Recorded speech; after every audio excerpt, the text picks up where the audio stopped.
Dave Sobel from the Business of Tech podcast joins as guest host to discuss some Datto IPO news, the first state to pass MSP regulation laws, and more, plus a special guest interview with the VP of Global SMB Business in Lenovo's Intelligent Devices Group. It's ChannelPro Weekly, number 153, Swimming in $20 Bills. Hello and welcome to ChannelPro Weekly, episode 153. My name is Matt Whitlock, technology editor, online director, and your host of this fine program for you. And who are you? Rich, tell them who they are before I tell them who you are, which is kind of fun. I'm in suspense to find out who I am, but our audience, that's MSPs, that's value-added resellers, solution providers, integrators, system builders, pretty much anybody out there who's providing technology or technology services to SMBs. And Rich, and I know that you have no idea who you are at this point, and nor does anybody else. So rather than reach into your wallet for identification, I will just tell you that you are executive editor Rich Freeman here at ChannelPro, the one who keeps the trains running on time and writes a lot of stuff and is pretty smart. That's kind of a relief. I could have found out I'm all sorts of things I don't want to be. That actually sounds pretty good.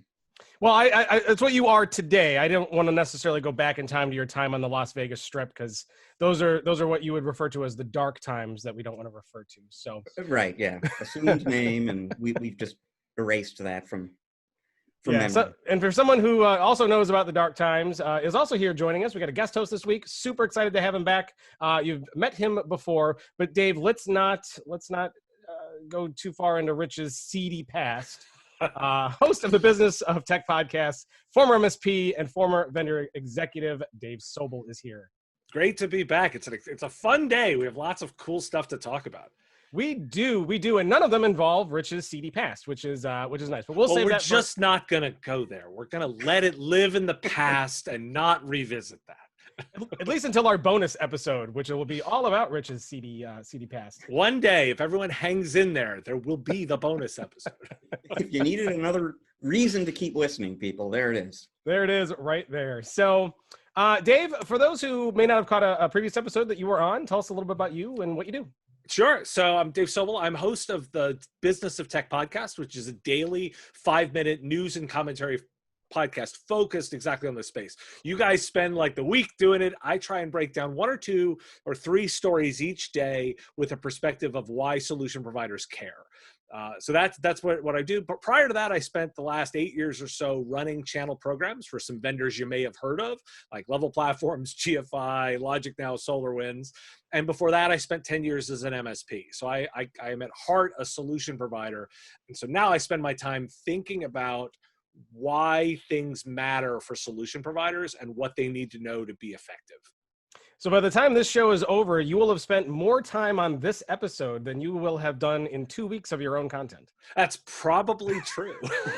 Although I'm coming out on a daily basis. So there's that rhythm. Rich knows it exactly. That daily production of content, that is a machine. Well, I mean, I don't know, 5 minutes a day, that's 25 minutes a week.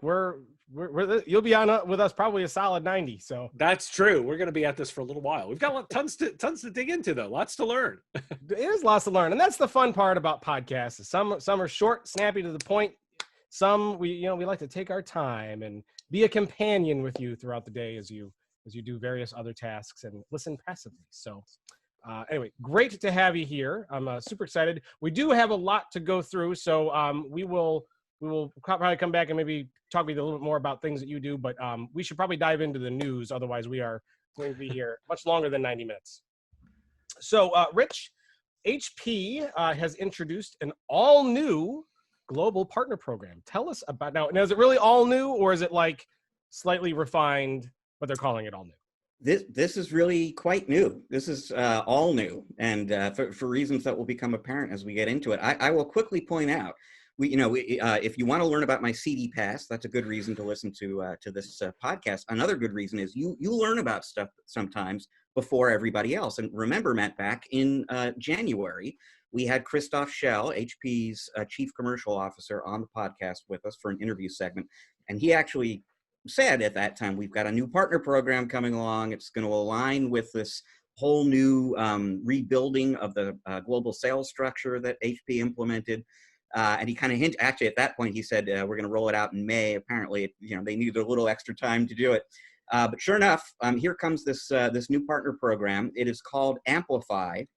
It has been unveiled this week. It doesn't actually go into effect until November 1st, which is the beginning of HP's next fiscal year. And there's going to be sort of a transition process for partners between now and then to make sure everybody is ready for that.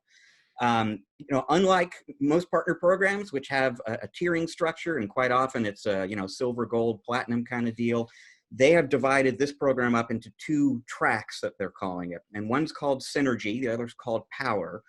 Synergy partners are really kind of basic entry-level partners. They want to be measured by some traditional sales goals, and they will get rewarded for achieving those goals and get a lot of the benefits that typically come with being in a partner program. They're not going to get as many benefits, though, as the folks on the Power track. And those are the people who are investing or willing to invest more deeply in partnering with HP. Now, the three sort of core dimensions by which HP is going to be measuring partners are performance, capabilities, and collaboration. And performance is that sort of sales metrics kind of stuff, although HP emphasizes that they're looking beyond just hitting a raw sales target. They're looking at deal size and retention rates and some other figures there. Capabilities, obviously, is your certifications, also the industry expertise, vertical expertise, subject matter expertise that you can bring to the market. And I'll circle back to that and why that's significant in my mind in a moment.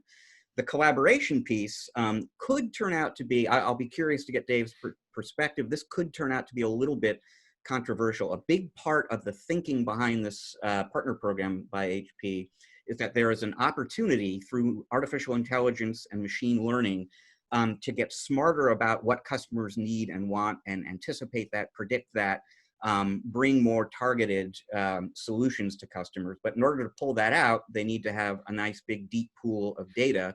They've already got data about their customers in terms of who owns what and some usage data about that, but their partners have a lot of data about those customers as well. And to really pull off this machine learning vision, you've got to combine all that. So they are requiring partners, at least at the Power level, I don't know for sure, but at the Synergy level, they're requiring partners to sign an agreement to share their customer data with HP. And HP will pull all that information together, and like I said, it'll look for joint opportunities for HP and its resellers to pursue together. But that is a part of the partner program structure.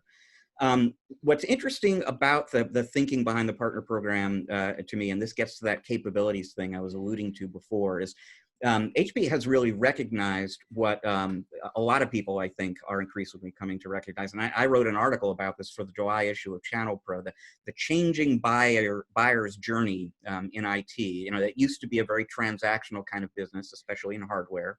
And now there really is this kind of journey a customer goes along where they do a lot of research and a lot of homework online on their own before they even contact a partner. They're looking for more specialized expertise when they're ready to buy. HP has embraced the fact this is the new way the world works. And they've designed this entire partner program, and they are looking for partners who will help them meet that new reality and provide, outcome-based solutions to customers instead of just driving transactional hardware deals. And so that's why capabilities matter to them a lot. It's not just knowing a lot about technology, it's about being able to deliver solutions to customers, because that's what they're looking for, and that's what HP is looking for. They want to get out of the let's just move boxes business and into more of a solutions kind of business.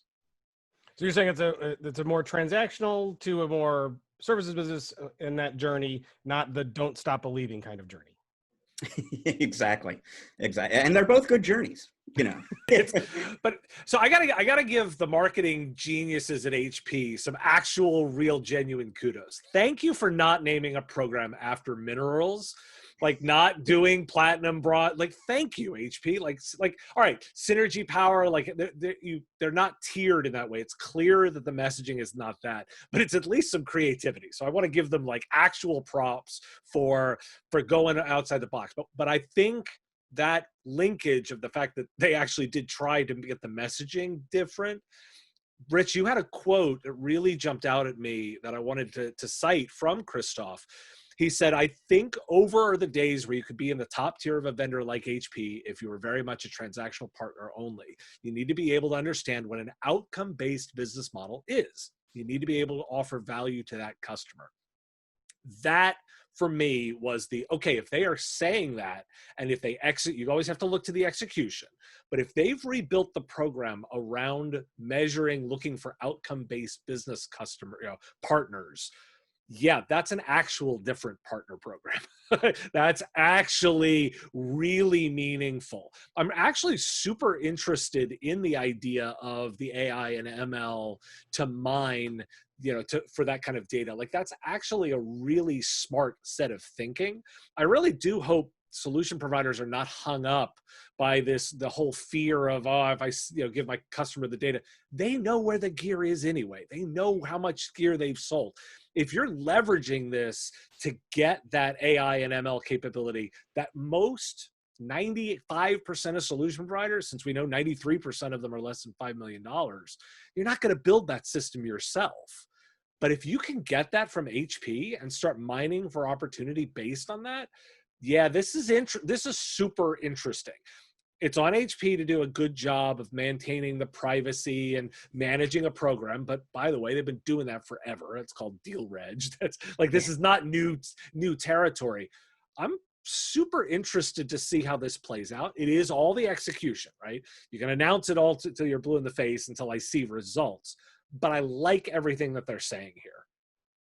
Yeah, I agree with all that. I really do. And the piece I kind of want to emphasize is, there are a lot of, like, you think about the distributors, and for years now, the distributors have been saying, we're not pick, pack, and ship anymore. We're focused on solutions.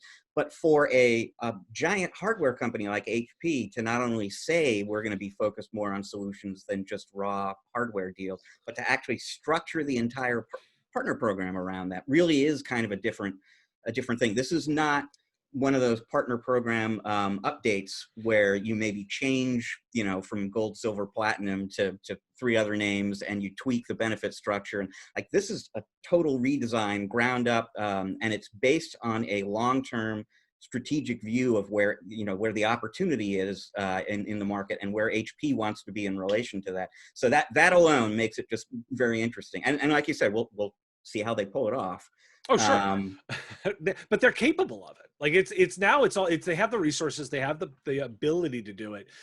Sure, I think it's reasonable to say, like, all right, judge it when they do it versus announce it. But a company like HP doesn't announce it without the intention of going forward and making this happen. It's a cool direction. One other nuance that I didn't mention before, but it's just worth bringing up quickly, because for years now, HP has been getting more and more serious about as a service. And they were actually kind of early to the device as a service sales model for the big manufacturers. Mm-hmm. I think that goes back to 2016 with those guys. So within that power track, there's, I guess it's a sub-track called Power Services. And so if you qualify to do device as a service, or any of the, they have a security as a service offering that they rolled out about a year ago. If you qualify to do services in addition to hardware, you can be part of that Power Services track, and you get the same benefits essentially, but you also get to participate in these as a service programs that they have. Which, they have been pretty careful about who they let into those programs to date, to make sure that they're meeting customer expectations. Yeah, and it makes sense, because you want to make sure that your partners are capable of truly delivering that as a service model. Yeah. So, Rich, in here, I didn't see a whole lot about payment and rewards and things of that nature. How is that done across these different, I want to say tiers, but they're not really tiers in that sense now, right? So how does that work?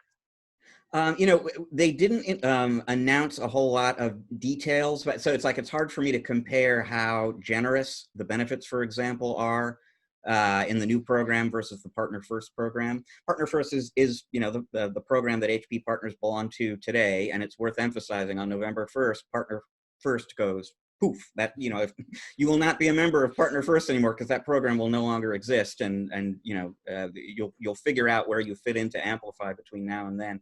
I don't know if they've kind of upped the benefits or if they've stayed the same. I do know, obviously, that the best benefits are going to the partners in that power track, because those are the ones who are, most valuable to HP strategically and have invested most heavily in that partnership. So you definitely get some rewards for being a synergy partner, but they're not going to be as good as what the power partners are getting. What's interesting is I suspect the power partners are the ones that care the least about that. Like that would be my projection is I mean, because if you're a business outcome based model, which is the way they want to go with this, your best money is coming out of your services anyway. You're getting, I mean, look, you're never going to say no to extra margin, but you're probably not all that worried about whether or not you're getting 5% or 4% or 7% on HP or gear when you're like, oh, I'm making 60% on my services business. So yeah, no, it's true. I'm guessing as you say that, now I'm thinking very few power partners are going to be asking, the first question will not be, what are the spiffs? Right, exactly. It's probably but for the small, for the smaller ones who are still more of a hardware model, that is important. Yeah, I think it will factor more into thinking at the synergy level, at the power level. I mean, some of the benefits that I do know you get at the power level have to do with access to sales and technical resources. So, I mean, if you're thinking about how you can go to market and bring more solution expertise to the table with you side by side with HP, that's the kind of benefit at the power level that I imagine people would be asking about. But yeah, the dollars and cents stuff, you're right, Dave. It's probably going to matter. It matters, but it'll matter less. And I'm going to agree with you that some smaller partners are saying that, but I'm going to be the one to wag my finger at them and go, stop, please stop it. If you're asking that question, you are asking the wrong question. You need to be asking the question, how do I maximize my services revenue? Not how do I worry about chasing down a couple of extra points with HP? You've got to move that way. Sure. Oh, absolutely. Question on the data collection side of it. So, do they specify exactly what data they're harvesting, and is there anything that MSPs should be worried about with HP aggregating their customer data? With their you said they don't have an option to opt out. So, what if the customers don't want their data aggregated? What are the implications of all that? Well, I mean, I don't know from a customer standpoint, like an end user standpoint, this is data that their partner, their solution provider, MSP or whatever already has. So I don't know. It's an interesting question actually from a privacy standpoint, if sharing that data with another company potentially violates, or raises privacy issues. At least I wonder if they should build something into their services contract that says, hey, we might be sharing some data with third parties or whatever. Right. Yeah. Yeah. And, it might be wise actually to at least make sure people are aware of that. And in this specific instance, right? Like we're sharing some of your information now with HP, and that enables both of us to serve you better. But FYI. Now I didn't get a lot of detail. HP didn't discuss in detail specifically what data they're collecting. And I also don't know what, if anything, they're doing to maybe segregate your data from another partner's data. And I don't understand a lot about how that works either. Yet, so I'm sure that's an area that partners will have a lot of questions about before they go ahead and sign that commitment. Yeah, it's a super smart question, Matt, and partners need to be thinking about that right now. I think I would be surprised if HP does not have an answer. I'm confident they have given this some thought. I think asking the question is really key, and I know we'll be talking a little bit more about contracts later today because of some of the other stories. This is probably a really smart time for solution providers to be thinking a lot about making sure that all of their contracts include modern language like this around data management, data privacy. It's something that you really need to be managing now. I think it's an opportunity too, to be able to tell customers how you're managing their data, help them manage their data. But I think you need to be asking the question. It's a really smart one. Right. Indeed. Well, cool. Well, we'll watch this story and we'll watch this program as it unfolds, and we learn a little bit more about the nitty gritty details. And Rich, maybe we can get Christoph Schell to come back and tell us about it himself. Well, gosh darn it, Matt, that's not a maybe. We've got him booked to come on the show. And I forget if it's 2 weeks from now, 2 episodes from now, or 3 episodes from now, but he is coming back, and he specifically wants to talk about this partner program. So let's jot down that question about data and what gets shared and privacy and so on. We can actually talk about that with the man himself a little while from now. Wow, it was like I was trying to foreshadow something. That's amazing. Look at you two pros.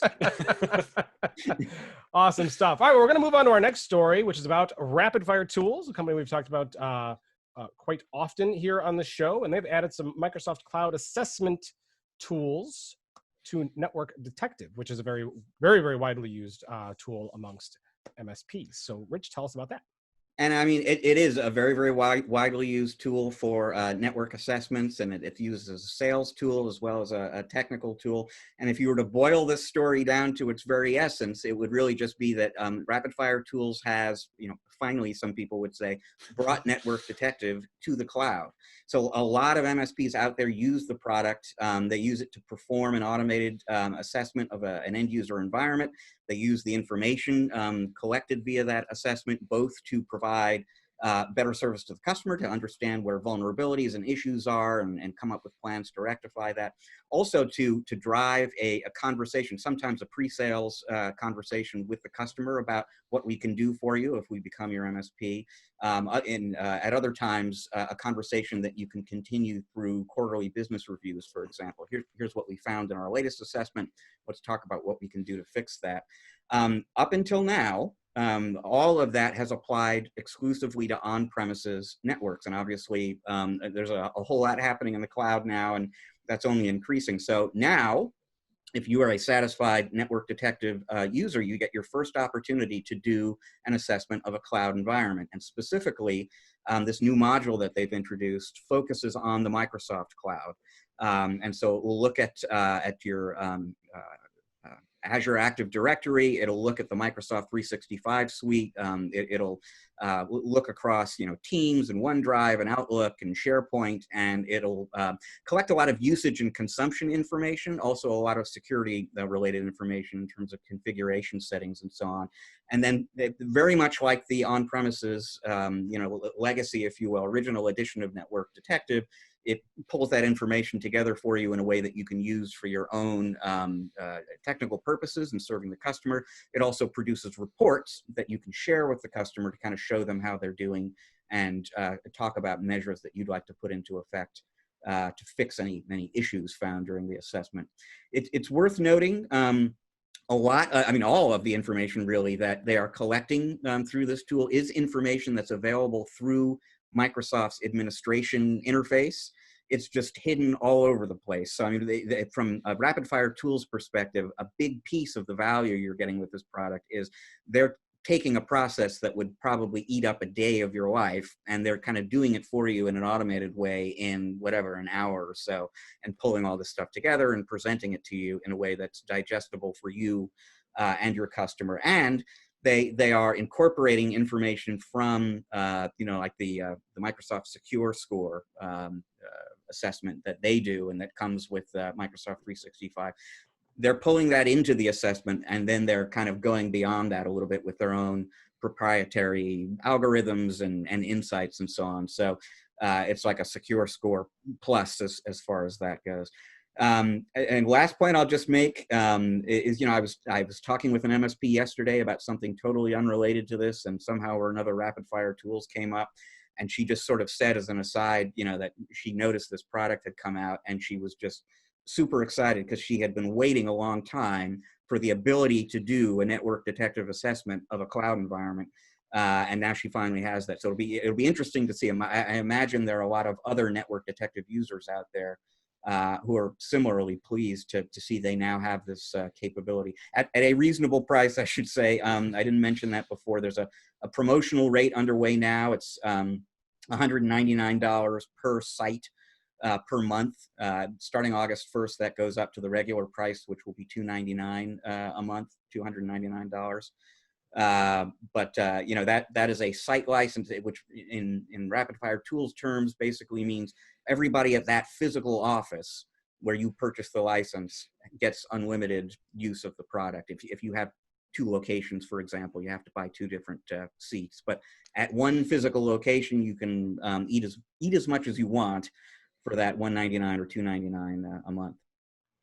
Well, that's certainly reasonable. And when you said you were going to boil it down, I was thinking we were going to end up with something like Network Detective Soup, but there's actually so much more here to uncover. Now, I'll say this is, I think, long overdue that Network Detective is kind of moving into the cloud. Did they say anything about, obviously this is the Microsoft cloud, which is clearly the most important one to hit, but there are other clouds, AWS and Google and all those other ones. Are they going to be growing into those areas as well? Yes, and in fact, late this year, early next year, both AWS and Google Cloud Platform will get their own, similar functionality. Excellent. Rich, Dave, now, if we, I was going to say, Rich, you're so nice. Some people, yeah, I'm one of those people. I literally just did an editorial this past weekend specifically criticizing the vendors for not doing anything in cloud. So you're nicer than I am. Yeah, I'm criticizing them because they're like way behind. But there's a reason for this, right? So Sophos just released their State of the Cloud 2020 research report. I know you've reported and seen it as well. The number one reason for exposure 66% of the time is misconfiguration in the cloud. The number one reason, let me boil that down. That's not that there isn't the security. It's that it's not configured right. Like, it's not that it's not capable of doing those things. It's configured wrong. And this is, so look, kudos to them for having a product, to going from not having one to having one. Okay, great. Now we've accomplished that one. What was interesting to me is I like to think about the cloud in three levels, right? The first level is basic services, like the idea of providing email or the idea of installing Teams or installing OneDrive or SharePoint, just getting somebody up and running.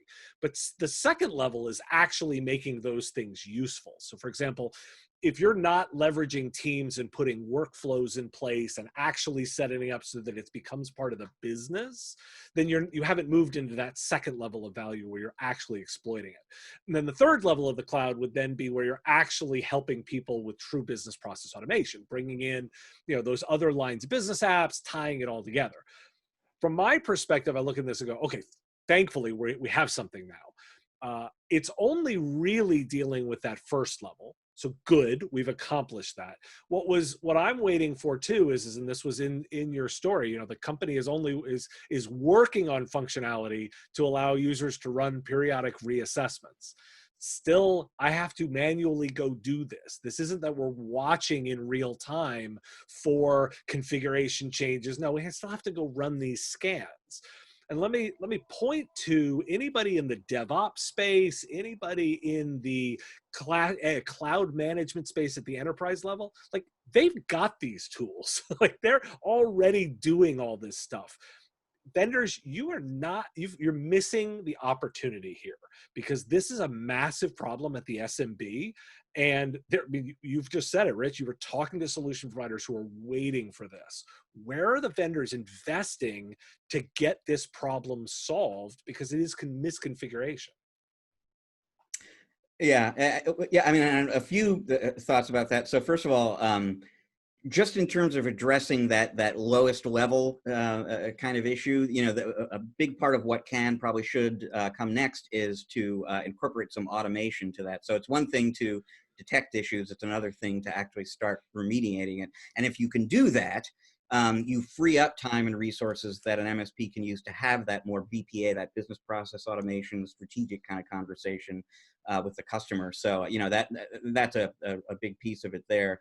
And then also just that idea that you were kind of hinting at as well, that instead of this being something that the MSP has to be disciplined about to do on a repeated basis, to kind of turn that into more of a continuous kind of, and RapidFire Tools has products that do that now, that are continually sort of looking out for configuration changes and mistakes and issuing alerts and so on. And yeah, the next step with this product will be well, let's laugh. Isn't there a whole category called, I don't know, remote monitoring and management that's supposed to be scanning for configuration changes? Like, isn't there this whole category? That's where I'm looking at this going, come on, where's the investment? This is the need. This is the way the marketplace is going. And I want to see more in this. Kudos, by the way, I'm not dissing on the rapid fire investment. They're now alone in this space from, like, if you look at them, obviously they're owned by Kaseya. So they're alone in this space of actually an RMM owned company actually having a solution. So cool, right? They're first movers, but this should have been space that's already developed in. Yeah. You raise a really interesting point, because Kaseya, which is the parent company of RapidFire Tools, is very, very into integrations across their different holdings. They also have the Unitrends BDR product and ID Agent, which does dark web and security awareness training, and they're creating all sorts of deep source code level integrations across those products. It would be an interesting function, wouldn't it, to really integrate this kind of configuration checking right into the RMM. Totally. I mean, you see the pieces, and I'll smile and go, isn't that the whole promise of these rolled up big companies? That's the promise, right? Well, okay, big companies deliver. That's what you've promised. I'm waiting to see it. They deliver for $3 and a good tip. Hey, here's a tip. Do it. So Dave, the one question, there was a lot to learn. We'll post links to the story on ChannelProNetwork.com on the show page for episode 153. And if you're watching on Google, or on YouTube, go open up the description area and you'll find links to all these stories. Now, Dave, if you were going to turn Network Detective Cloud Assessment into a soup, would it be a broth-based soup, a cream-based soup, or a maybe tomato-based soup? Ooh, now that is a great question. So I'm going to go with a cream-based soup, and here's why. So I actually do think Network Detective has done a really nice job with a lot of really substantial components, right? They've got the HIPAA components, they've got some of the security components. You need something really thick to hold all that stuff together. If it's just a broth-based, it falls to the bottom.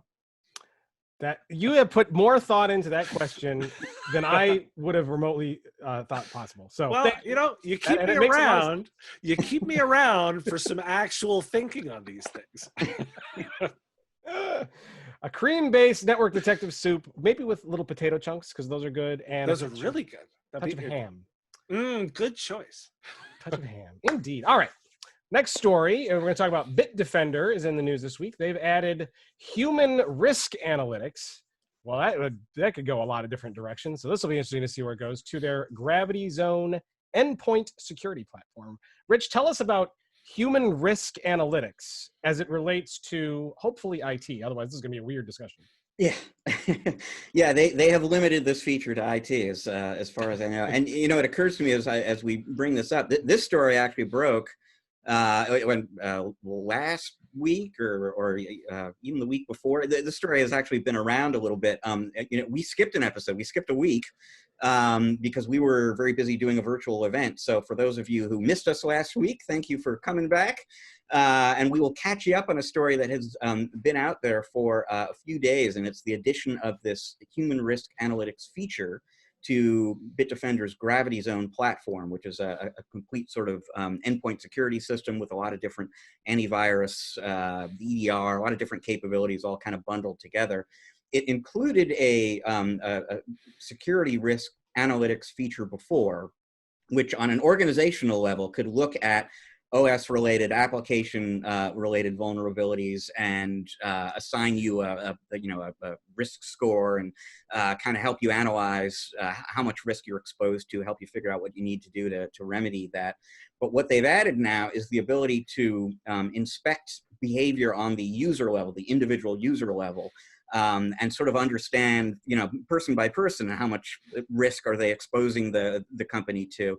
And that does two things, obviously, right? One, it provides you a fuller picture of the company's risk profile. Once you know not just what the OS and the applications are exposing the company to, but what each of the users individually might be doing to increase risk. And then it also helps administrators to identify users who are risky, practicing risky behavior, and then you can kind of target them for awareness training. Bitdefender doesn't have its own security awareness training platform. They do partner with various third parties. But you can kind of look at a scoreboard essentially of your employees and kind of see who are the ones who are maybe in need of some additional coaching, and follow up on that, and reduce the risk profile of the company. Now, Bitdefender feels that they have really kind of advanced the art with this feature. That there are other risk analysis tools out there, obviously, but they're not aware of any one that kind of incorporates this sort of user level analysis into the whole overall risk assessment. And so part of why I put this on the show sheet and brought it up here on the show, even though it's not the freshest news we're talking about today, is because Dave worked at SolarWinds. SolarWinds does security analytics, and I was sort of curious to see, from your perspective as an ex-SolarWinds guy, how different does this look or feel to you? Well, so it's an interesting question. I'm super keen on this. Like I'm obviously I'm a harsh critic, right? Like, and I intend, because I want to actually drive this stuff forward. This is quite cool. Now, I do need to award the VP of Global Channels and Distribution. Is it Joe Sykra? He gets my Understatement of the Year award with this is kind of a blind spot in cybersecurity. Yeah, I think so. Like we know that humans are the #1 reason for this kind of stuff. By the way, let's observe this. This is the day after we're recording this, the day after a massive Twitter compromise, which entirely appears to be because of social engineering, right? That Twitter lost all the blue check marks, got disabled because of what appears to be a social engineering attack. People are the core of this. I think this is super cool. This is really, they're right to by putting people at the center of this. I don't see anybody that's really doing this by putting a very people-focused view of it, by being able to look and say, here are the people, here's their activities, and putting them there. It's incredibly cool. It's very, very innovative and different. So I'm going to give them a lot of props for this. I've actually been thinking about this particular topic a lot, about the way to put people in again, you came with all the best stories this week, Rich, because I've got an editorial coming out this weekend on my show specifically about the way we talk about security and the lack of personification in it. We always talk about attacks. We don't talk about, I don't know, the criminals on the other side, the people that are doing it, the vandals that are breaking into your business. We talk about a phishing attack, not a con man called up your business and scammed you. Like, we're not talking enough about the people, and to see a product actually like putting the people right front and center that you can do something with, I thought this was super cool. Yeah, and I mean, it is widely observed that even a company with a multi-layered security strategy and phenomenal tools is very vulnerable to attack if its users don't understand phishing risks, for example, haven't been trained. Users are, to your point, the key vulnerability in any organization. So from that perspective, when you hear about a solution like this, it does feel a little bit like, yeah, how could you do a useful, an accurate, a valid risk analysis of an organization without understanding how well behaved or poorly behaved are those right. Users individually. Yeah, so I give them a lot of credit for this. I think this is super interesting, and it's something very different to put the people front and center from an IT management perspective. So I'm really curious to watch this, the adoption, hear what the solution providers are doing with it, because I think it's really cool. It's cool. I'm going to ask like a slippery slope kind of question, because when I look at this kind of stuff, people in general do not like to be watched, tracked, and scored based on behavior. But it depends on the behavior. But in most cases, I don't think organizations like to be able to look at their employees and do that. I don't know if employees like to be tracked at that level. So to me, how deep does this go, right? Obviously there's some examples here. They look for recycling old passwords, which I assume that this also has a password management feature built into it as well. Is that a safe assumption, Rich? I don't know if it's kind of a Swiss Army knife gravity zone. I wouldn't be surprised if there's password management in there, but I don't know for certain. Another one I here, don't know like downloading software with known vulnerabilities. Okay, I think that's something that we could probably track and keep an eye on. But how much deeper does it go? And at what level is it inappropriate to judge behavior and grade employees? Ooh, what a cool question. So I got a thought, and I want to throw it around a little bit for a second. So first off, when you're an employee of an organization, right, you do cede some rights to the organization in exchange for a paycheck, right? Like I mean, that's what we do, right? And we say that in generally it's in the handbook that you will be monitored, that you will engage, that you will turn over some of those rights in exchange for compensation.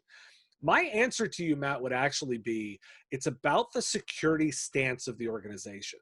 If the organization it moves towards like a zero trust model, where it actually says we don't trust anybody, right? We only give you the lowest level of access that you're possibly allowed in order to make sure that if you are compromised, the damage is incredibly limited. I actually think you can retain a lot of those rights and not need to be managed as well. I was a employee of a large corporate entity up until recently who uses a zero trust model. I didn't use any corporate gear because by the relationship I had with the organization, they didn't trust me from a data perspective. But I mean that in a good way, right? Like Right. they say, we're going to protect our data. You can access it from your own gear, but you only get access to this very limited slice of stuff that you are supposed to see. That's a very legitimate way of answering that. Now, if you want to have a model where we're going to kind of trust everybody, well, then I have to measure that. I have to measure who's responsible, who's not. I hear you on the slippery slope thing. I think it's an element of we need to establish the rules of the road. Let me observe. Again, you're catching me with all the best stuff today. The EU just ruled that the Privacy Shield legislation doesn't allow for U.S. companies to manage EU citizens' data here. We're at the point now where we're going to have a real reckoning around data privacy and exactly the definitions you're asking for. These are the right questions to ask, and we as a society are now wrestling with them. But I think we're going to get some guidance because we won't be able to do business with the EU much longer if we don't. So it's a fair set of questions, though. Where does it end? What are you entitled to? We haven't quite decided that. And it's a great question, and I'm gonna broaden it out a little bit, past the security perspective and even maybe the data privacy perspective, and kind of bring in something that I'm increasingly running into in conversations with MSPs. So here we are still, very much in the midst of the coronavirus pandemic, which has required or forced a lot of people to work from home instead of the office. There was a lot of concern. Historically, there's been a lot of concern if my people are at home, they're not going to be productive, nothing's going to get done. Well, it turns out that hasn't been true. For the most part, work from home has worked. But there's this kind of follow-on effect from that I'm hearing about from MSPs, where customers are coming to them. This isn't the MSPs going out to their customers and initiating this conversation. Business owners, managers, they're coming to their MSPs and saying, well, it looks like work's getting done, and that's good, but I really would like to keep an eye on my employees a little bit more closely. Can you help me monitor, like watch what my employees are doing, so that I have a better feel for that? Because I used to be, I could walk around the office and see. Now I can't do that, and I still want to see. And so, in fact, I can't remember if this was on the podcast, Matt. We had Scott Beck, I know, co-host with us recently, and he had a customer come to him and ask about that, and he had to kind of go out and start researching tools. And I've heard about spoken with other MSPs who are out there now kind of researching tools that can do that kind of thing. I think we're going to see more of that. I think that's going to be a revenue opportunity maybe for MSPs, but from a slippery slope perspective, and what are employees comfortable with, willing to tolerate in exchange for a paycheck? There's an interesting conversation coming there, because essentially employers are getting increasingly interested in spyware. You know, the managerial kind. Well, let's solve bad management with technology. What a great idea! Like, I mean, look, that is a management problem, right? If you don't have a way of understanding the productivity of your employees and you need to spy on them, I would push back and go, look, I would rather work on that problem from a business process, from a measure success perspective, help people be better managers. Like, there's a positive way of fixing that problem. You know, I've always thought that the best run teams, and you can see this in a lot of the research, is where we're measuring it based on outcomes, based on work productivity, not based on like how you spend your time. Let's observe, isn't that the whole pitch of managed services, right? We're gonna measure our success based on outcomes, not on the way you spend your time. I think that we're having this nice opportunity to re-examine a lot of these assumptions. I think we're exposing some bad management too at the same time. And just old-fashioned thinking. Yep. Yeah, because I very much agree that what ought to matter, you know, at the end of the day, you ought to have an agreement with your manager. This is what I'm responsible for delivering, and if I deliver this, I've succeeded. If I go beyond that, then hey, give me a bonus. But let's agree on what success looks like for my job, and then that's how you measure the employee. And if you know, if I can get that done in 6 hours a day, and that frees up time for me to, you know, be a better dad or what, then great. But you don't necessarily need to know, you know, how many hours a day is Rich on Facebook. You know, I just don't know if that is so important. I agree. I as long as when we get to the final feature set, what we should have is the employee needs to stand in front of a camera and it scans you and assigns points based on your at-home, at-work wardrobe. So you get X points if you're in your pajamas. You get like X more points if they're like Journey pajamas, or if you're wearing a Journey T-shirt, or if you're wearing a polo shirt or a suit. You should get more points for those. See, Matt, they've already been working on that. There's Twitter accounts that are now already rating people's work from home office space that have been on TV. So we're already working on that problem. Technology. It's fabulous. It's fabulous. Rich, what would you assign the most points to see an employee wear at home while working at home? What gets the best rating? Right. What's your the highest number of points you could assign to an employee? Gosh, I don't know. Oh, come on. The obvious one is wearing pants. Yeah. Well, we have to hope people are wearing pants. Right. By knowing they're wearing pants, automatic high score. I see. For me, I would assign the most points for somebody in a Darth Vader costume, because that's like hard to see out of that helmet. And you get the gloves on and the big bulky breathing, which is be weird on call. I think that would be the most dedicated employee. Dave, what do you think?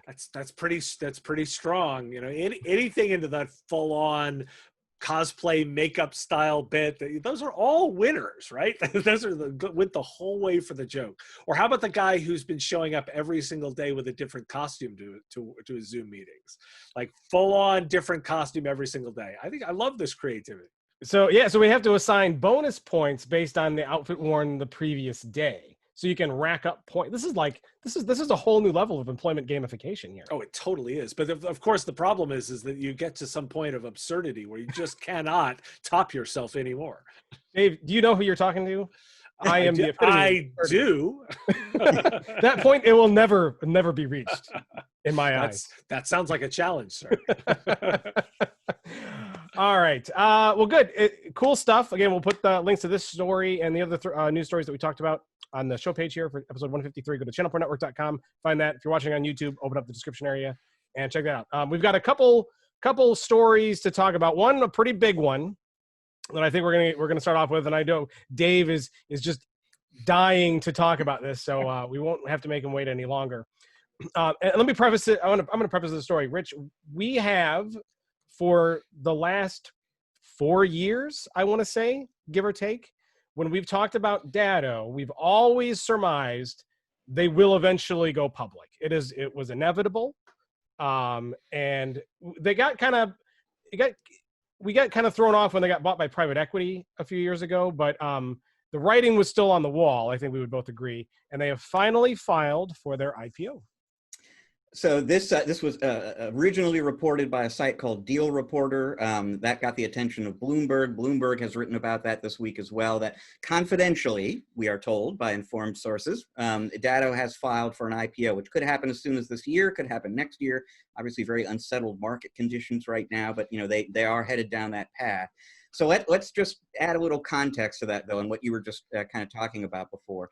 Because yeah, I mean, it goes beyond 4 years. I would think that the possibility of an IPO for Datto has been in the conversation. And I remember, I'm the guy who will do this. I will ask the stupid question just to see what I learn.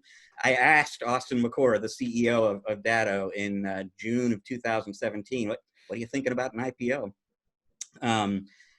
And by the way, his answer, which was classic, it was just hilarious. He kind of looked at me and he said, "Why would you ask me that? That's like asking Hillary Clinton if she's going to run for president again. Even if she is, she's not going to tell you."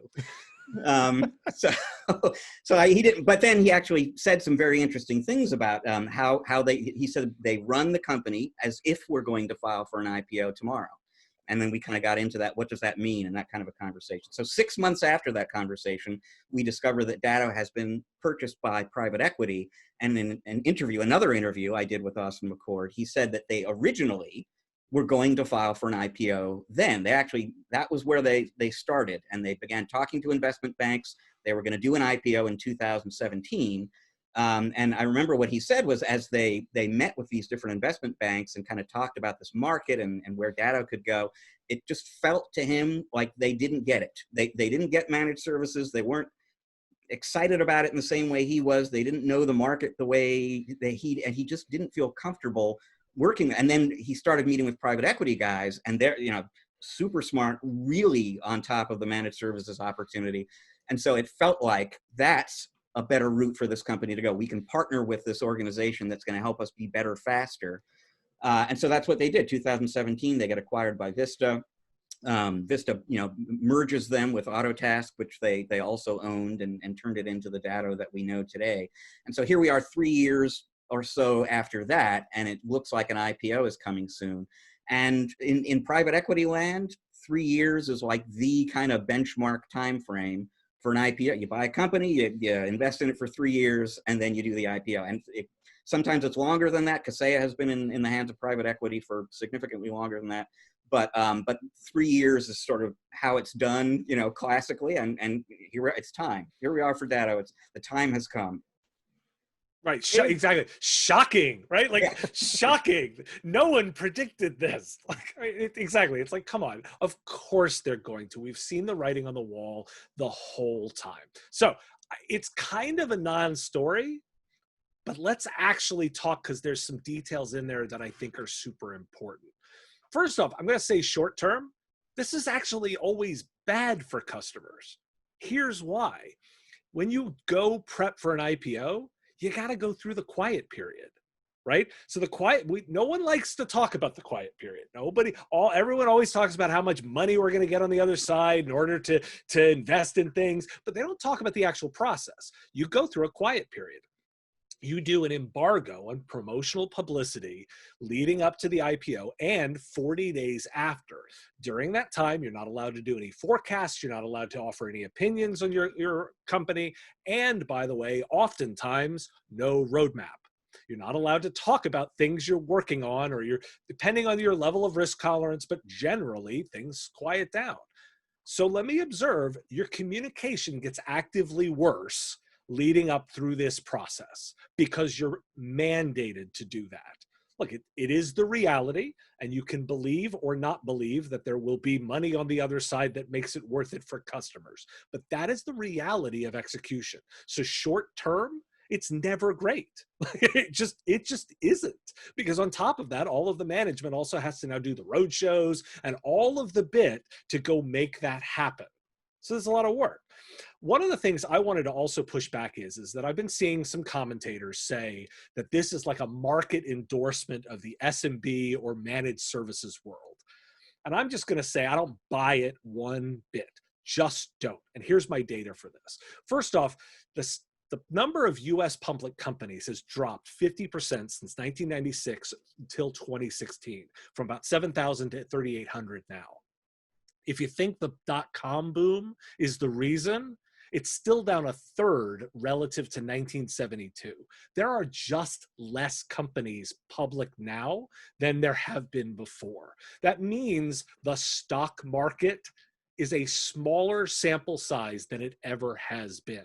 And by the way, I don't believe it's tied to the economy in any way, shape, or form right now. You can't tell me that the record highs that the markets are seeing while we have record unemployment and bad consumer confidence, they're just on their own planet right now. They're gamblers playing on the future.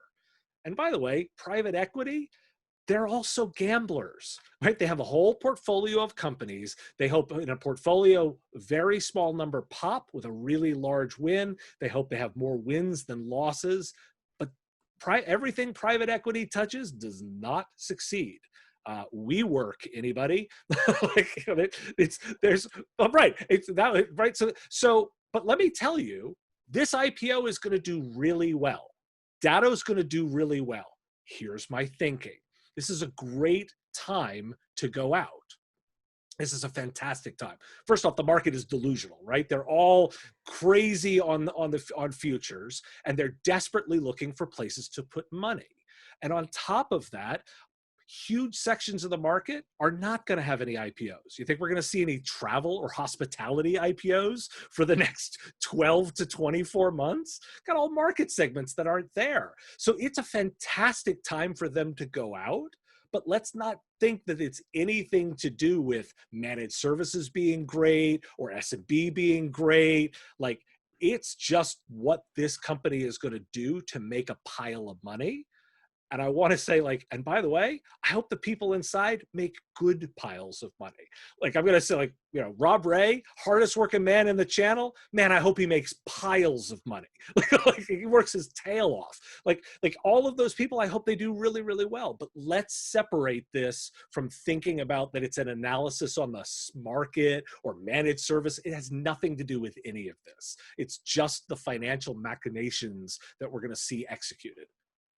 Rich Dave is thinking more market opportunity, financial opportunity based on the market. What do you think?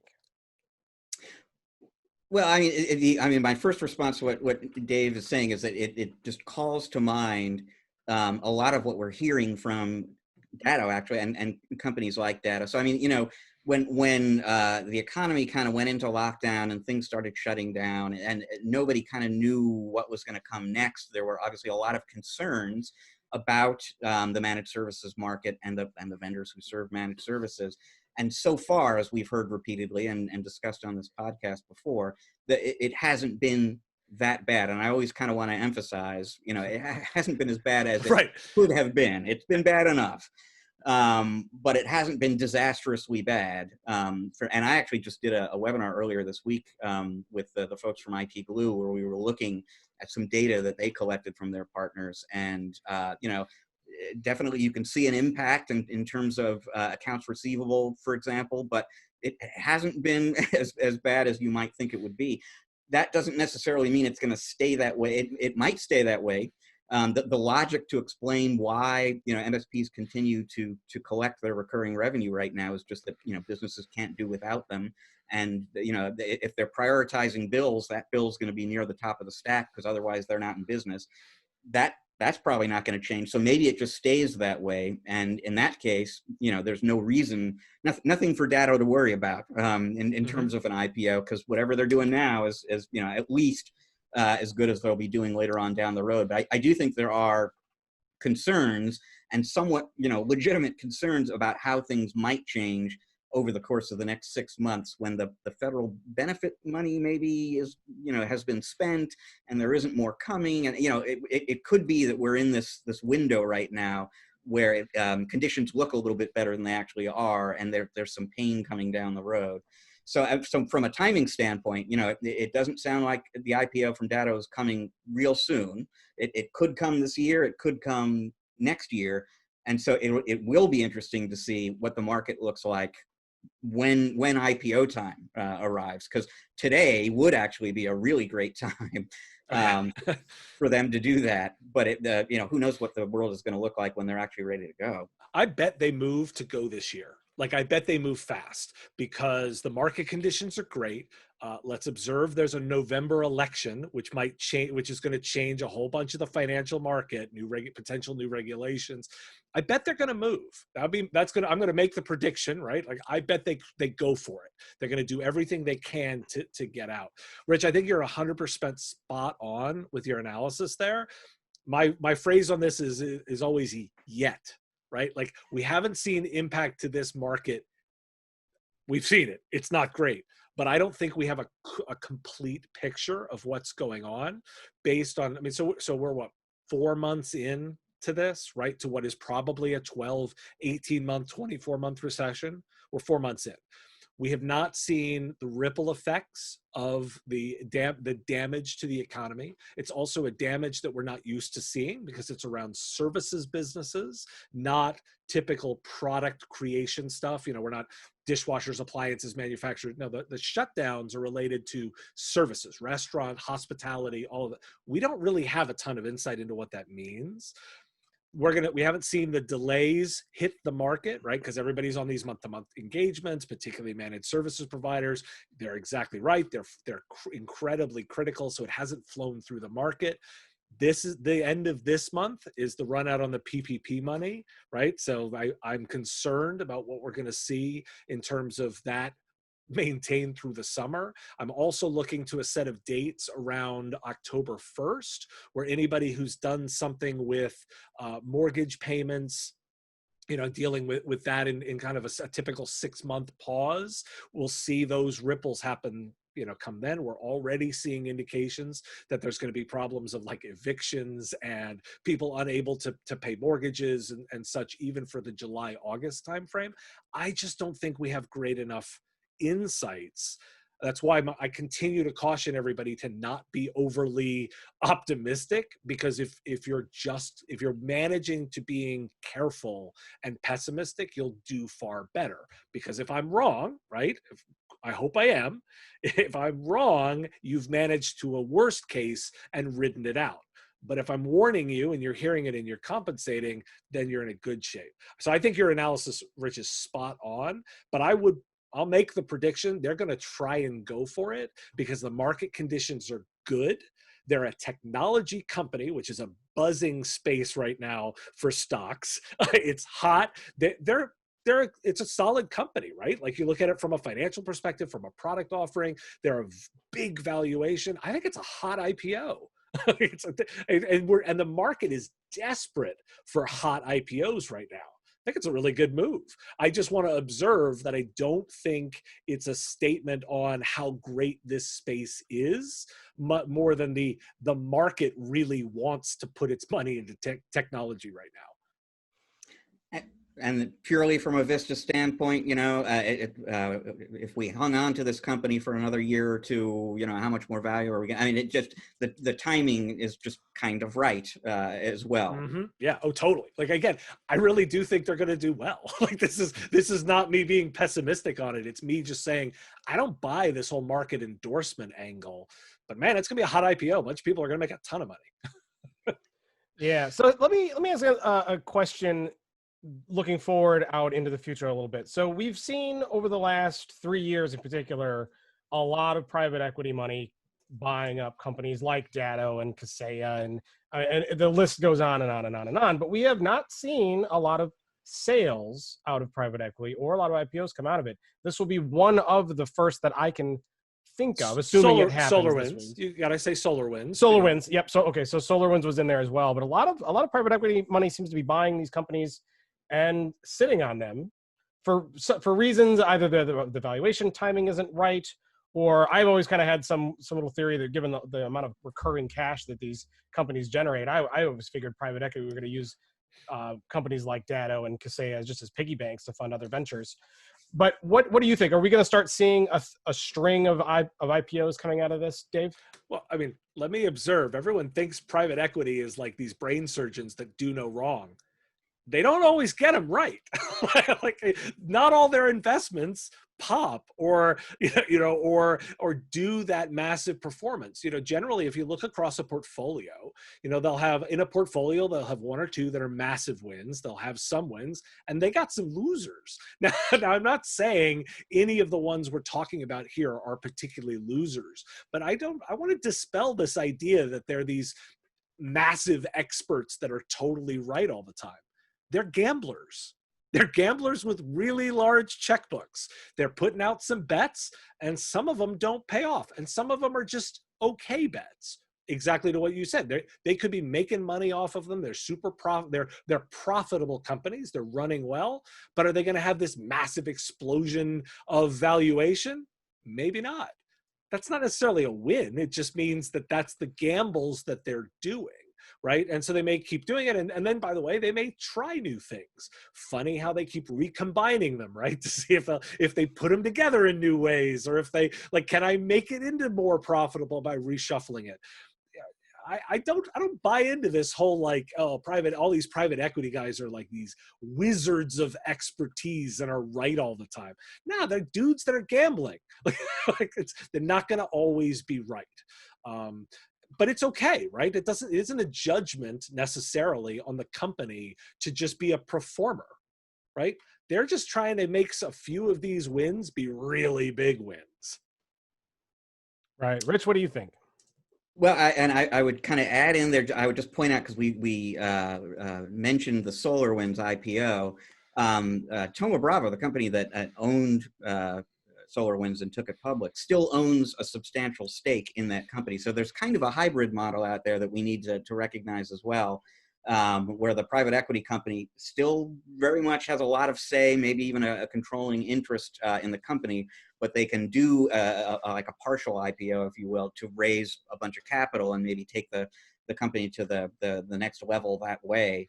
I mean, I don't know. You raise a good point, Matt, in terms of, we were just saying 3 years is like the classic time span. And there are a lot of companies that have been in the hands of private equity longer than 3 years now. Why is that exactly? And I mean, my guess would be because they may not be geniuses, but they're smart enough to know that the whole managed services phenomenon is still, as much as we've been talking about it forever, it's still in some ways relatively young, and certainly if you're Insight and you bought Kaseya in 2013, it's probably a smart idea not to sell in 2016, because where managed services is now as a hot market compared to where it was 4 years ago, even it's like no comparison. And so I wouldn't be surprised if some of these ownership stakes last longer than is traditionally the case in private equity, because the private equity firms are kind of trying to time their exit so that they can capture as much of that explosion in managed services adoption as possible. And you're spot on, because, by the way, if the company is doing okay, if it's profitable, like it's on track, you don't have to move that fast. You don't have to hit the 3-year mark. They look at that because that's the return on investment. But if the company isn't hurting your portfolio or isn't a drag, you actually do get in a position where you can be more flexible about that typical 3 years. We use that as a guidepost, because the big ones, they figured out that if they put it in and it accelerates, generally 3 years later is the best time to take advantage of that explosive growth. But remember, not everything in the portfolio is that company. True. Now, Rich, you lead me to my last question before we move on, and I think it's an important one. So Datto puts out their IPO, they get a bunch of cash, and they're gonna take the company to the next level. Datto's already up there pretty well. What is the next level for Datto? Where do they go with all that money? What are they going to do? Well, I mean, it's a great question. Besides buy a new toaster for the break room, because they need a new toaster. That's going to be a hell of a toaster too. It better be. Yeah, the $1 billion toaster. No, I mean, well, the really sort of almost tactical kind of obvious answer is if you look at what their competitors do, their major competitors are stronger in security than Datto is. So maybe if you had more money, you could do something and add security to the portfolio that they have right now. And who knows, that just by the by, that's this giant sort of question mark about Datto for me. And I mean, I asked Rob Ray about this. I remember last June at DattoCon, and what are you guys thinking about security? And I asked Tim Weller, the CEO, the same question, and the indication basically was it's on the radar. We're just not in a big rush right now. We don't sort of feel like that market opportunity is so hot right now that we've got to be there. I'm waiting to see what Datto does in security, and part of the reason why I'm waiting to see, aside from the fact that feels like a little bit of a gap compared to their competitors, is going all the way back to that interview with Austin McCord right after they sold to private equity, and he was kind of explaining how that came to be. I asked him at that time, "What are you thinking about security?" and got kind of a maybe kind of. But the thing I remember is that he said, "If we do it, we're not going to be an also-ran in that category. We're not going to do an endpoint protection solution just because everybody else has one, and we need to have one too. If we're going to get into security, we're going to do something really cool in security," which then makes you wonder, well, is that just an observation? If we do it, that's how we would do it? Or, is there a vision there that we haven't really been let in on? Rich, I would be remiss if I did not point out, Austin McCord doesn't run that company anymore. Yeah, okay, true. So look, great rhetoric from the past. He's not in charge anymore. So I'm going to put that all aside. Look, there's a couple, and I'll offer, because I have a couple of ideas on the way. First off, let me observe, this isn't SolarWinds' first IPO. It's in fact their second. You can go on a mechanism where you go public for a while, then you go private for a while, then you go public for a while. Like you can pump that machine for a while to go down that road. And you could be a platform investment for these companies where they're going to build other companies or combine it together. SolarWinds was that, right? So SolarWinds, they then took it private. They did some big purchases like Logic Now. Then they took it out again. And obviously they made everybody in that math a lot of money, and they're continuing to execute. You could do that methodology. I think a security play does make sense. I would observe that it's not a different play, right? Everybody's doing a security play right now. It's like, everyone, their mother and their grandmother are all in the security business. Gertrude is in the security business? Totally. She has the best offering. It's like, so you could do that play. It's a standard one. I would hope that a company like this would actually take some of that money and place a bigger bet, right? Like we just identified this whole cloud space that nobody's doing enough in. That would be super interesting to me. There's some stuff that you can really do with AI and ML to really apply against these large data sets. There's a whole different approach to hardware management where you super investment and simplification of it. There's all of these areas where I just think are really interesting. I'd love to see somebody take a big bet. It's hard for us to say exactly, but Rich, I would push back and go, yeah, Austin said that. He's not in charge anymore. So we don't actually have good insight into what that is. And by the way, we won't get it now that they go into the quiet period. So let me just put this out, and this is as speculative as it. Oh, we're really doing it now. We are way the hell out of there. But it does sort of come down, because you had said at one point in there, if the company's profitable, why not hang on to it, right? Mm-hmm. Which, oh yeah.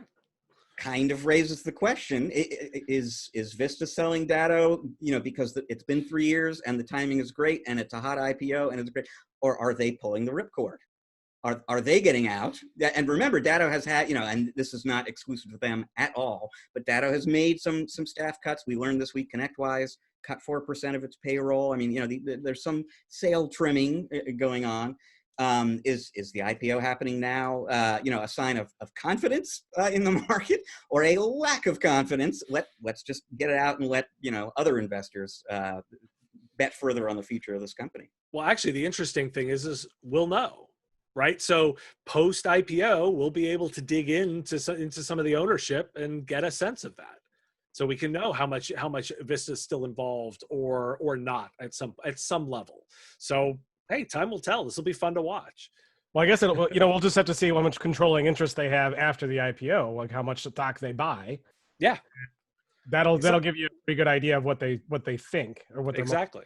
As I said, I think I mean, good for them, right? Ton of people that we all know and respect are going to do really well in this. It's an exciting opportunity for them. So just, I know you guys have connections with Rob Ray. I know Rob, and if he makes enough money to build a giant vault that you can go swimming in money in, I want to be invited. Well, I think after this conversation, I think my invite's probably off the list. Rich, we got to rebuild that relationship quick because I want to swim in $20 bills.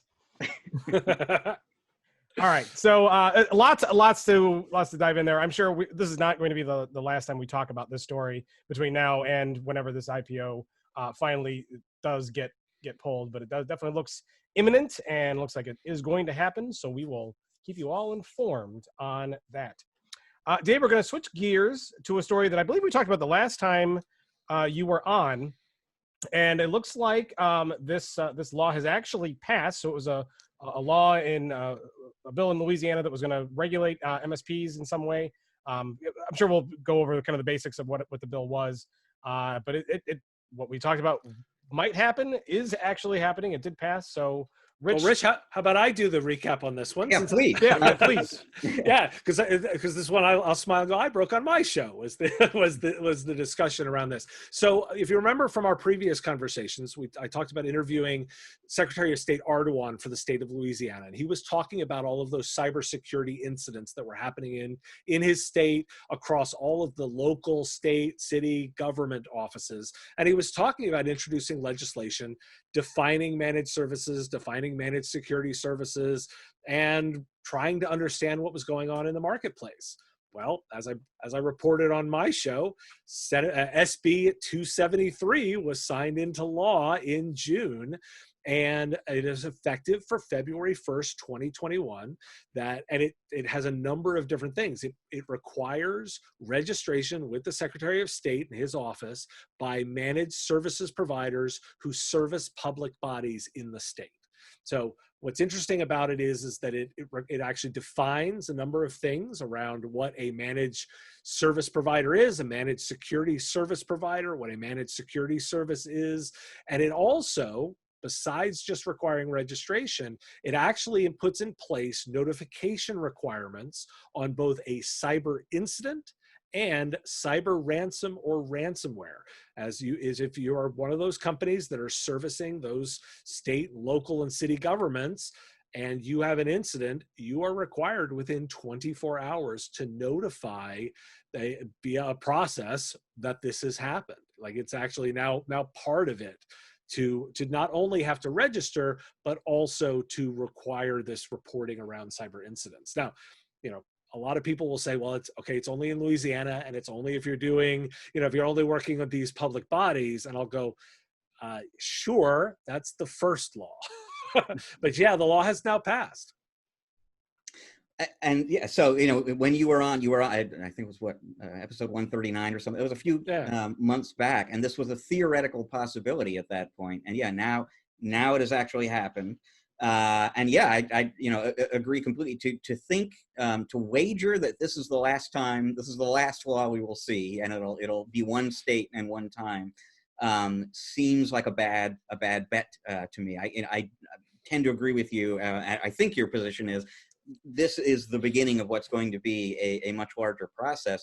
And the real question for MSPs is, do you wait and watch and see right. how that plays out and how it affects you?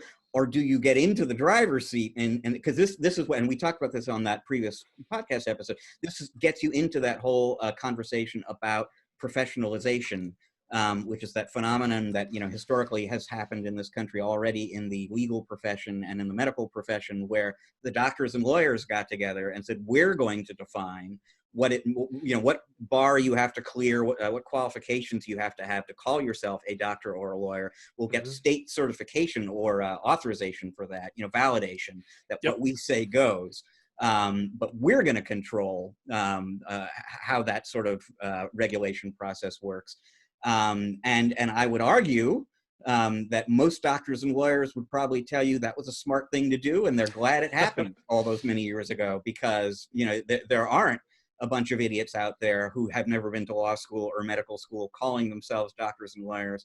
And, you know, lawyers have a bad enough reputation as it is. Imagine what it would be like if people with no law training whatsoever could practice the law. Right. It's totally true. And Rich, you've like teed this up. So first off, by the way, I'm already aware of the early stages of this law in other states. The discussion has already started. I'm not at a place yet where I'm tracked down enough to do reporting for you, but I'm already looking into this. Like, do not think this is the end of this conversation. It is simply the beginning.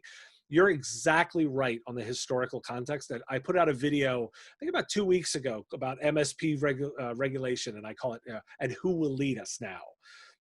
And you're exactly right to reference the historical precedent. If you look at, and I look at in the video, I break down 3 industries. I look at what happened to lawyers, I look at what happened to doctors, and I look at what happened to accountants. Let's dive into lawyers, because you've mentioned it. If you actually go into the historical precedent, of course, you know, lawyers started as kind of orators back in ancient times. The Romans and the Greeks actually did require for a short period of time that you'd have to pay to be able to do that. So they had some early registration. Through the medieval times, it happened through colleges and universities, but it was still kind of informal. In the late 1800s, the bar was actually social organizations.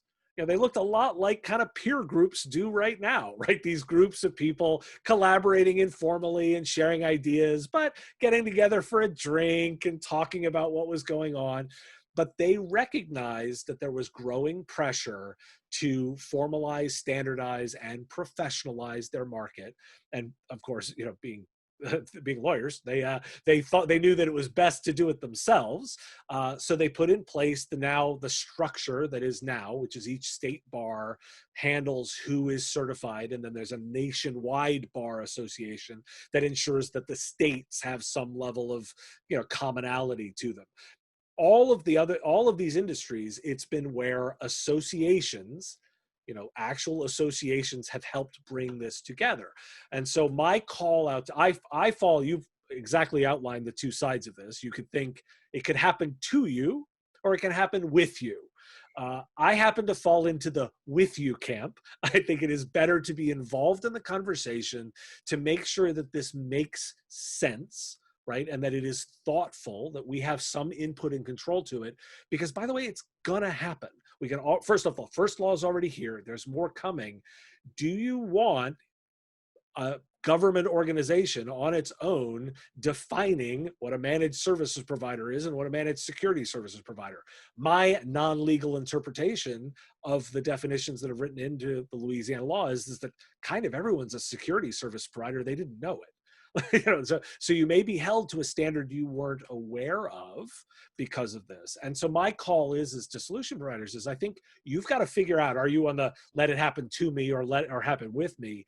And I think we've got to get involved in our professional associations to have some level of engagement. And I make the argument in my editorial video that a 1 + 1 is 3 scenario here. I think we have a lot of the pieces, right? So if I look around the industry, you take like CompTIA has some of this, maybe ASCII has some of this, maybe MSP Alliance. The first 2 organizations that come together and start truly collaborating is 1 + 1 = 3. And they have an immediate lead on that. And I think as solution providers, we're the ones that should be involved saying, I'm asking this of my associations. It's time for you to do this. And you know, and I think it's really important to emphasize. You hear, you know, we tee up a story about regulation of MSPs in Louisiana, and it's very natural for a lot of people to think, you know, here comes the government into my market, and they're going to mess things up, and this is bad news. I don't like this, but and it can actually be bad news if you just sit back and watch it happen. Right. But I do think that you need to think of this instead as an opportunity.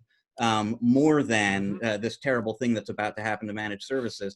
And part of why I say that is I know, I'm sure you know, Dave, but I know MSPs who don't call themselves MSPs anymore because there are so many crappy MSPs out there that that name, that label, you know, has some baggage attached to it. And so people are looking for other things to call themselves so that they don't get, you know, tarnished as well by all these bad MSPs. Well, wouldn't it be better instead of continually coming up with new, labels to attach to what I do, to kind of take ownership of that, the managed services, the MSP label, and sort of assert, here are some standards, reasonable standards that you've got to meet in order to be an MSP. And I'm 100% with you. Like, I think, because I look at this and I say, this is actually an opportunity. Again, think of lawyers, doctors, and accountants. You know what they have in common? They all command really good prices. They're well respected. They command premium pricing. There is, they have done a good job of separating the amateurs from the professionals in a way that really allows the professionals to be differentiated, to command value pricing, and to deliver that high services value. I think this is an opportunity.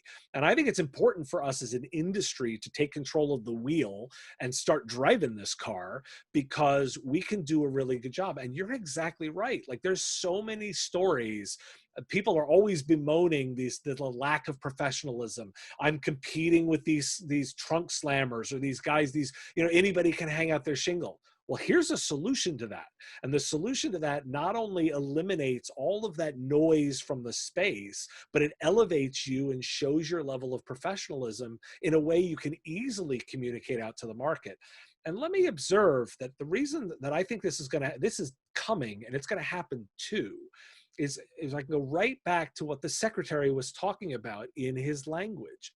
He's a pro-business red state Republican, but he's saying, I'm having to deal with all of these issues. And I'm going to quote the secretary on this. He said, "We've realized there's some level of hesitancy in the MSP world of communicating to their clients that they need a higher level of securities and of services, quite frankly, like multi-factor authentication, in order to create a more secure environment. But there was fear that they might not pay me, and I don't want to lose a client." Right? We have to address this level of the image that we're portraying as an industry out there, because if you're the customer, you've got no way of measuring this anymore. You have no way of doing it. And one of the things I'm going to be really big on, and it's in my editorial for the weekend, but I'll start even right here. We have to change the way that we talk about security. We like to talk about it in this vague technology sense. Oh, there's a ransomware attack, right? There's a ransomware infected. No, humans launched an attack on your business and took you hostage and stole money. If I put that into the physical world, right?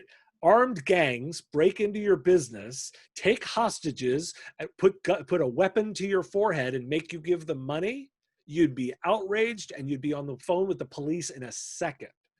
So we shouldn't be surprised when armed gangs, and we know this is organized people, gangs, criminals, nation states, are executing these break-ins using weapons, ransomware attack vectors, and they're holding businesses hostage. We shouldn't be surprised that the customers are getting a little upset with it. We shouldn't be surprised that insurance companies are getting angry. And we shouldn't be surprised when government officials are going, this is bedlam.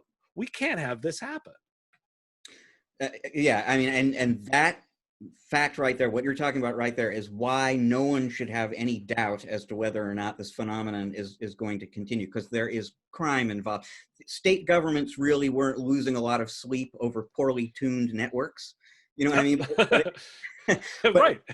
But people are getting attacked and robbed and having money stolen, and businesses are going out of business. And so now there's finally this kind of recognition that we have to get involved in this. And so it's significant that in Louisiana, the law says, if you're an MSP or an MSSP, you have to register. But then it also has these very cybersecurity specific requirements in terms of reporting and so on. They're not really worried about your skill as an IT provider. That what got their attention is the threat that businesses are dealing with, and the fact that there are a bunch of people out there who are saying they can help, and in a lot of cases, can help, but they're going to get a handle on that and make sure that the right help is being offered in the right way, and that will happen everywhere as state governments gradually awaken to the fact that it's a crime phenomenon we're talking about. It's not a a purely bits and bytes phenomenon. And a crime, and it's not exclusive to businesses either. I think that's another one of the reasons why we're seeing a lot of litigation and a lot of laws and bills being made, is because they're not just going after businesses, they are going after governments as well and holding governments hostage. We've seen entire cities' networks be held hostage for money. So they have to take it seriously, because it's not just, you know, a bank or a lawyer firm or whatever over here that's getting targeted. It is the very institution itself. This is a huge, I mean, so again, we referenced the Twitter hack, right? So Twitter was attacked by con men, because we know this because they were trying to extract Bitcoin, you know, and they got about $118,000 of Bitcoin. But imagine if this was a nation state that instead wanted to start a war. Last I checked, our president is issuing actual governmental decrees over Twitter. I can see really scary implications that if instead of trying to scam Bitcoin through Elon Musk's account, you actually took over a government official's account and started issuing edicts. This could get really scary. And so we shouldn't sit back as technologists and just expect that this is just going to happen. There's a demand for professionalism. There is a need for it. We've asked for it, by the way. Haven't we asked to be at the table, like the CFO, haven't we asked for that level? Well, now we've got it, and we're that critically important. We shouldn't be surprised that people are looking to make sure it's organized. And so what are the downside implications to having more regulation on this particular part of business? Well, I mean, look, you can point to any regulated industry and go, well, you know, there's more overhead. It is now harder to get into the business. It will be harder to execute and maintain the business. There may be it may be less profitable. I do think that gets offset. Last I checked, nobody is really complaining about being in the healthcare business, despite its high level of regulation. No one's complaining about being in the pharmaceutical business based on its high level of regulation. Last I checked, lawyers are not all that complaining about their margins. There's a maturity to it. But I mean, you see that it potentially could be a painful transition. This is also why I'm advocating for this needs to happen with us, not to us, so that we can ensure it's done correctly. Because could you imagine a version of this sets of laws that are just imposed on the industry with no actual expertise? That's scary. Yeah. The staff of some state legislator, gets together and decides what's good for. That's a scenario you want to avoid. I like that less than the potential downsides of the conversion. So I look at it from that perspective. High level question for you, Dave. Is what we're seeing now the reckoning that I think has been a long time coming, that virtual crime that takes place over the internet is, as we go forward, going to be taken at least closer to as seriously or just as seriously as crime that takes place in real life? I think I would actually couch that a little bit and say yes. I think it's society catching up to the relative importance of technology, and the danger has escalated. I've cited in my presentations for more than a decade now that NATO made cyber warfare the same as physical warfare, over a decade ago. Meaning that if a cyber attack on one country was a cyber attack on all countries in the NATO alliance.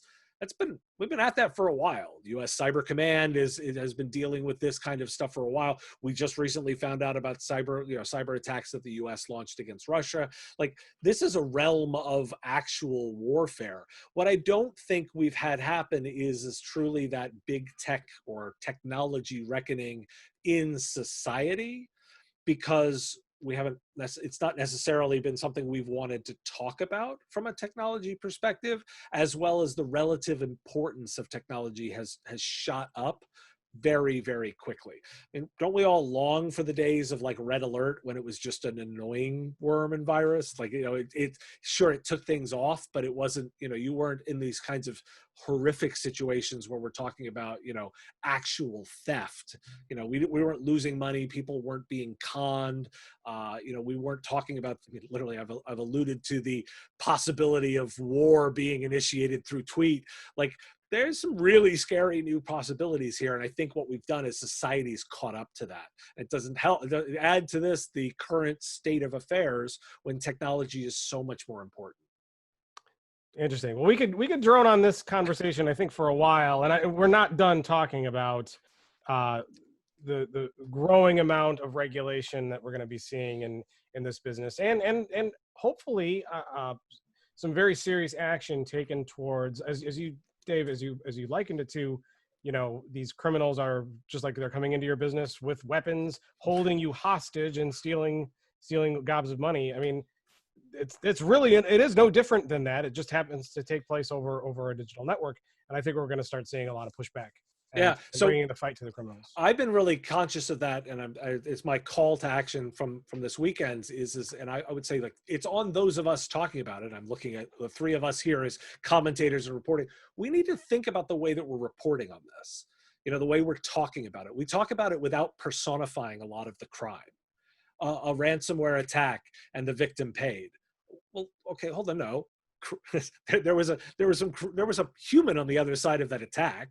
This was oftentimes engineered. We have to re-add the personification to this, because we're abstracting it to such a level that I think we're not having realistic conversations about what's happening here. Well, and the only action that we've been seeing a lot over the last few years is, oh, well, that happens, get cyber insurance, and that's just the way it is, But that's not really it doesn't solve the problem or go after the people who. Exactly. As Rich and I know, I call them the nefarious people out there. Ooh, I like that. That sucks. So, yeah. All right. Well, this is a great place to switch gears. We're talking about regulation and responsibility and litigation and an MSP sued. Rich, what is this all about? So we are referring here to an article that was brought to us and went live on our website Monday. It was written by Mike Semel, former MSP. Today he is one of the foremost names out there in compliance. And he brought to our attention a real-world case from January here involving an MSP. I think they're headquartered in Iowa. They're called Involta. And they have been sued by one of their customers. A company in Ohio has sued them. That end user company got victimized in a phishing scam. They lost $1.7 million, and they have sued their MSP now because the MSP, and there are a number of reasons. The suit alleges that the MSP didn't provide adequate security awareness training, so they didn't properly warn or help the customer anticipate and deal with phishing. They didn't apply antivirus software everywhere that they were supposed to apply antivirus software. The services agreement said that there would be quarterly business reviews, and those didn't happen. They allege, the end user alleges that the MSP responded to the ticket once this attack became apparent in a sloppy way. But bottom line, the real issue here, and this is going to sound familiar to a lot of people in the audience, is just that the customer says, look, you told us when we met, and in your marketing materials and everywhere else, you will take care of IT for us. You'll take care of it all so that we don't have to think about it. And now we're out $1.7 million. And so what Mike did is he provided this I'm the executive editor of ChannelPro. It's my job to encourage people to come to the website and read stuff. But you really want to read this. I really, really encourage you to take a look at this, because Mike has a lot of very specific, really kind of wise advice on what MSPs should learn from this incident and what they should do in response to it. And I won't kind of go, item by item through it, but it just has to do with how you write your contracts, how you write your website, what you tell customers in your marketing materials and in meetings, how you think about insurance and what it can and can't protect you from. There's like 10 items on this list that, everybody really needs to be thinking about to protect themselves from what has happened to this one MSP. And it really could be anyone who runs into that situation. Yeah, there was, and you're exactly right. Mike's advice is really great. It's really detailed, and I thought it did a really nice job. I wanted to call out a couple of things specifically from the lawsuit that I thought were really could not help but shake my head at. The lawsuit itself calls out that the customer asked for more security and asked for more investment there, and the MSP wouldn't do it. They didn't respond to specifically to call out saying, we want you to do more investments here. And the MSP specifically blocked the internal IT person from being able to manage some of that security, which they had asked for. So let me just observe this is all alleged. It will go through the legal system to be determined, but no contract is so good as to protect you from screwing up. If you screw up and make these mistakes, because this is now, I mean, we're talking real money, real criminals. If you screw up, one of the promises is you're assuming that risk for the customer. If you fail, you will be held accountable for that. And I have to start from this position of people need to understand that what they're promising and the way they're communicating to their customer is just incredibly important. And then you have to deliver on exactly what you've promised. You can't say, I'm going to solve all of your problems and nothing will ever go wrong. You've held yourself to an impossible standard. And customers are way more realistic than you think they are. If you start from the beginning and talk about this, one of the things that I've been highlighting is if you actually go to the definition of security, it is a lack of fear and want and a sense of full peace. We can't actually sell that. We're never going to get to that state. We're in the business of risk management and we're in the business of problem management, but we're not in the business of solving and making things to a state where nothing will ever happen. You don't see insurance companies selling their services by saying, we're going to make sure that nothing ever happens to you ever. What they do is they say that we've got systems and processes and we will make sure that we are doing our part to minimize your exposure, to minimize any damage and manage you through that. And I think, it's we really are in that reckoning, and Mike's advice is spot on in terms of re-examining this. So we talked a little bit earlier about, just by chance actually, that now's a good time to go back and revisit your contracts, right? When you look at something like this, when I see what this lawsuit kind of talks about, it's like, wow, this is no different. The wording is a little different, the specifics, but this is like what a doctor would get if they screwed up a surgery or something like that, right? Like you made a mistake, and they're not going to hold the criminal in this case liable. They're holding you liable for whatever happened, which is actually a little different, I guess, than what would happen in a doctor's lawsuit.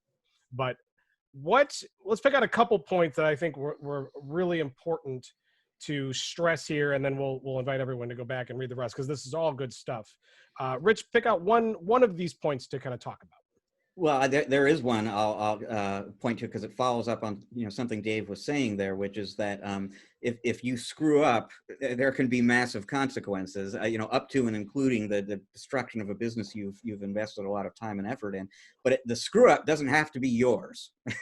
You've got employees, and they can screw up, and so there's a bit in here about being auditing service delivery is how Mike puts it. But I mean, being diligent about knowing what your employees are doing and how well or poorly they're taking care of the customers they're responsible for. And there's actually an anecdote in the article Mike tells where he came in for a consulting gig with a customer, an MSP, who figured he was doing a great job of keeping end users secured, and found out, Mike went into a particular end user environment and found all of these vulnerabilities out there, even though there was a tech who was responsible for keeping everything up to date.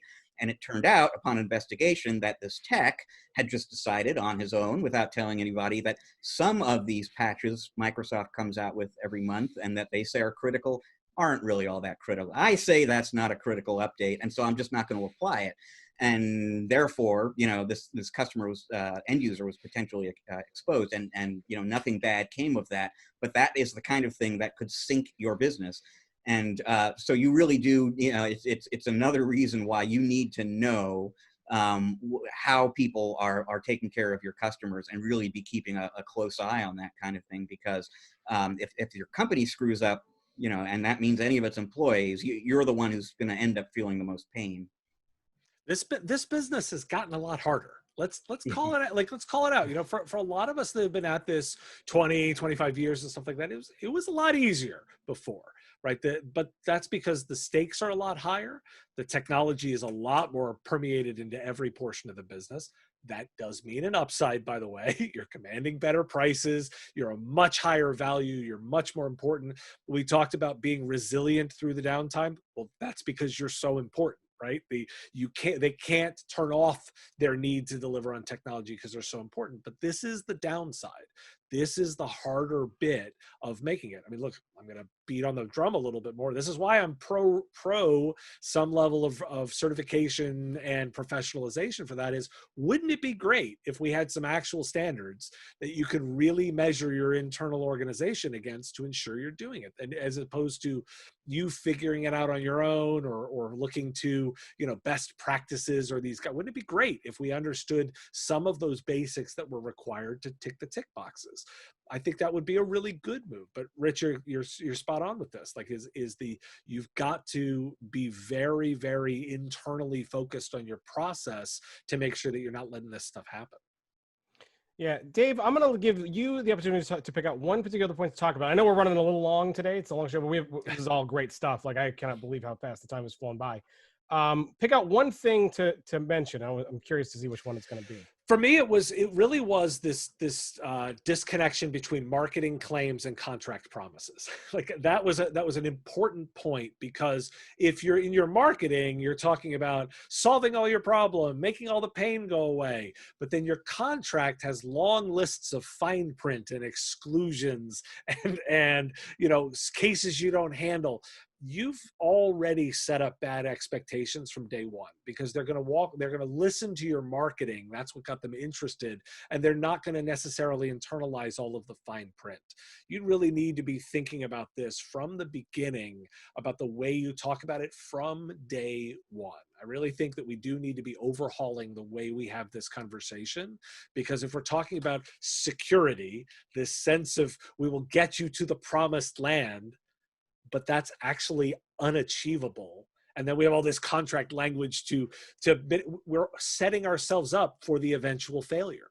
We instead have to be better about understanding we're in the risk management business, and we're going to do our best, and we're going to help coordinate with you on that. But we're going to be realistic. It's just a matter of time, or how much we invest against it to overcompensate. You're so right. It's just like the Office Depot coupon. Dave, you ever tried to use an Office Depot coupon?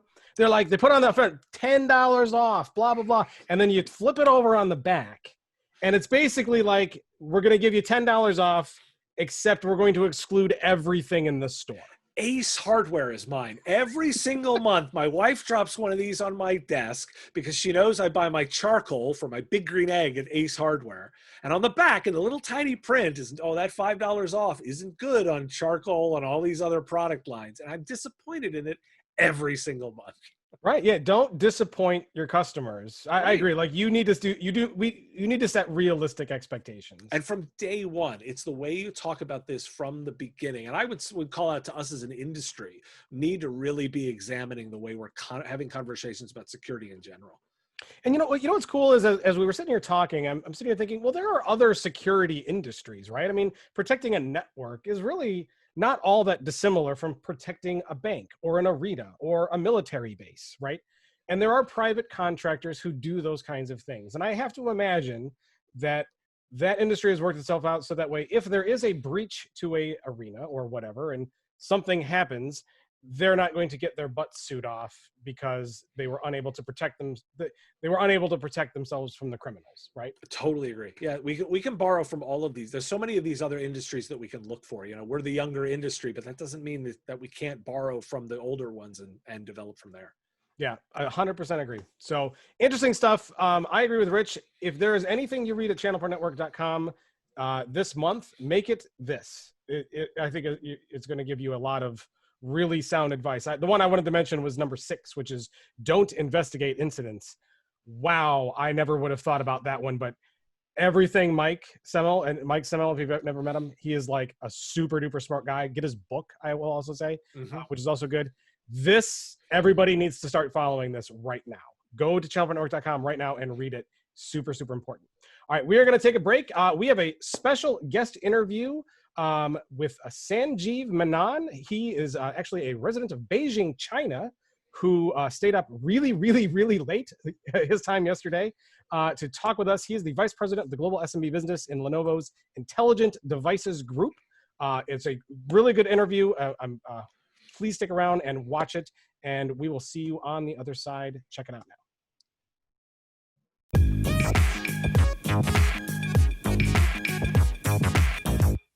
Hey, and welcome back to part 2 of ChannelPro Weekly. We've got an amazing special guest interview lined up for you. We're very excited to have him here.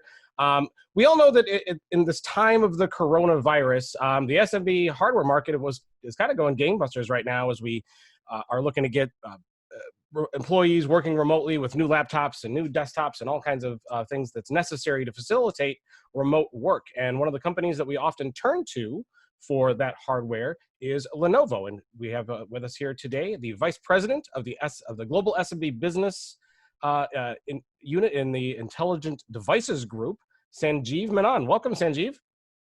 Thank you, Matt. Thank you for having me here.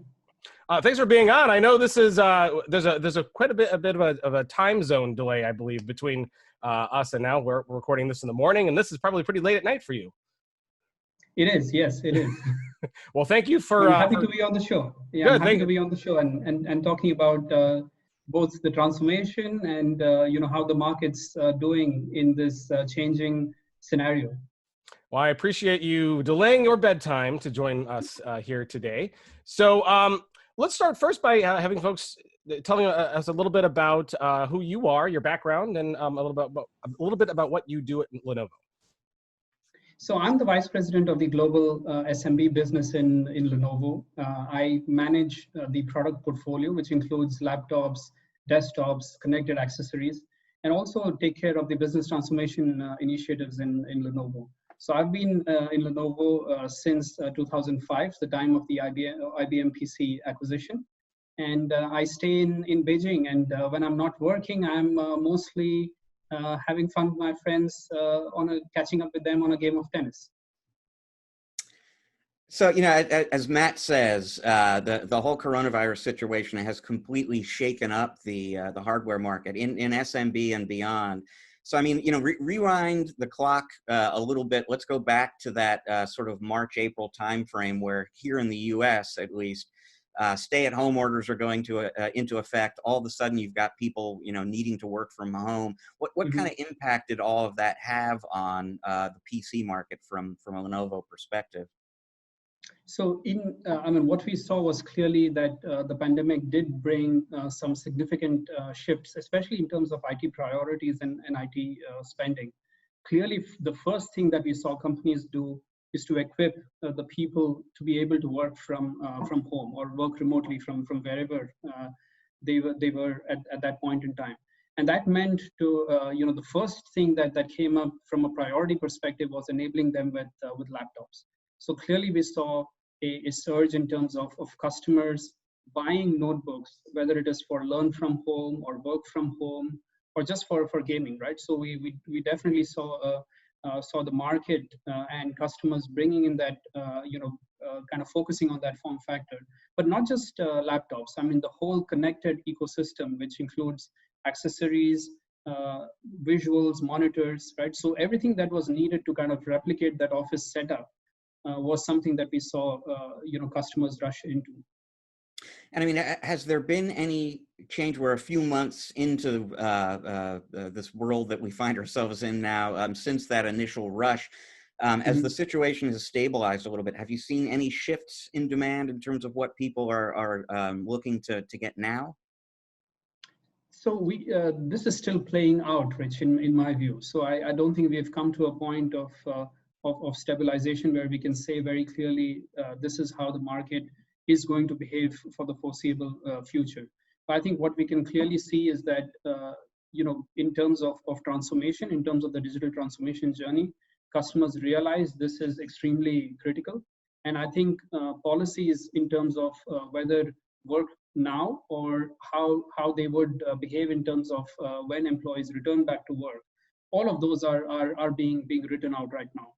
So I see still a very strong requirement in terms of enabling the workforce with all the digital tools that are required to make them productive. So that whether it is hardware or whether it's the software layer or whether it is the services, things like how do you do remote deployment. So a lot of things are being done right now. And I think this is still at a point where it is evolving. And I think we will still need to see some return to normalcy before we can see the demand also return to have a very clear view of how the demand stabilizes. What kind of impact has all of this had on Lenovo, just from a supply chain perspective, keeping up with demand? It has to have been an enormously challenging year for you guys, given that this all took everybody by surprise. Yeah, I mean, it definitely was a challenging part, not just for us, but for pretty much everyone in the industry. But I think given our strengths in terms of both our manufacturing and in terms of our relationships with our suppliers, we were able to return back to capacity very fast. And I think that's basically been one of our core strengths, that we understand the supply chain needed for these products, and we've been able to pivot very quickly to make sure that we can meet the customer's requirement. So, you mentioned that laptops have been especially popular. You would expect that. It's a size that makes a lot of sense for somebody who's working from home. But there are other form factors as well, I assume, that have seen an uptick in demand. So, I mean, what kinds of devices, what kind of features or capabilities are proving to be especially popular right now with your SMB customers? So it's interesting that we see collaboration is probably the breakout from this pandemic, I would say, right? So both collaboration on laptops or collaboration as standalone devices has been is a very interesting new market opportunity that is kind of we see customers investing in. So we have a purpose-built device, what we call as the ThinkSmart View. And that's an 8-inch, companion to your notebook. So what we think is that for example, when you're having calls, you want to have these two-screen experiences where, on one screen you are primarily doing your collaboration work, and on one screen you are primarily doing the content creation or the viewing work, right? So these kind of experiences we've seen come up in this market. We've also seen the whole Type-C ecosystem grow very fast, right? So customers do want a clean desk. They do want the capability to have charging and data transfer on one cable. So we've seen that ecosystem also grow very fast. So we've the way we are thinking about this is, in this scenario, as more devices are on your desk, we think multitasking is extremely critical, and how we focus our time around multitasking, because in general your workday has increased significantly, right? So how people then multitask but stay productive, but at the same time have that work-life balance. So every device that can address that requirement, whether it is the core laptop itself, or whether it is companion devices like the ThinkSmart View that I talked about, or just the ecosystem that helps you make it productive and clutter-free, like a Type-C ecosystem, is something that we see great interest for. So you mentioned the ThinkSmart View there. For folks who are watching this on video, there's actually a ThinkBook device behind you that's visible. So, I mean, talk a little bit about, maybe some of the other Lenovo products that from your perspective are particularly well suited to the work from home environment. Yeah, so Rich, you talked about the ThinkBook Plus device, which is my background cover, and this is an interesting device which we launched in US in May. The core concept over here is people are multitasking a lot, right? Whether they're switching between applications or whether they're switching between devices. And that multitasking, in a sense, does affect productivity. So We wanted a different take, and we wanted to take a traditional notebook or traditional form factor like a laptop and make it more meaningful to the users. So this is an example of that, where we have an A cover, or the top cover, which has a display, which you can either personalize with your wallpapers, or this display could be used for as notification, right? You could look at your calendar notifications, your email notifications, or you could do note taking or e-reader as an example, right? So this is about having versatility in one device that helps you now multitask much more effectively than in the past. So this is one of our flagship ThinkBook products. But other than that, I think you've seen across our range, whether it is from the X1 Carbon form factor, where we have some great features, whether it is related to great display or mic and audio experiences. I mentioned the fact that collaboration is becoming really, really important, and that the ThinkPad X1 Carbon has all of these technologies which have been fine-tuned to be able to make collaboration experience to be very productive for our users. So these are just some examples I would share with you. Now, you mentioned before, it's not just PCs, it's peripherals, it's accessories, it's the whole sort of ecosystem of products that go around the PC. So, I mean, what kinds of trends are you seeing in terms of demand for displays, for accessories, et cetera? Mm-hmm. So the whole, if I take displays, we're clearly seeing the trend for large format displays.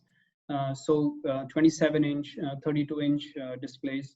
Customers are also looking for zero bezel displays, because they're looking at it and saying, I want more productive area. But at the same time, a lot of interesting technologies, whether it is having the Type-C ecosystem, or whether having the Type-C hub embedded within displays. This is also becoming quite important.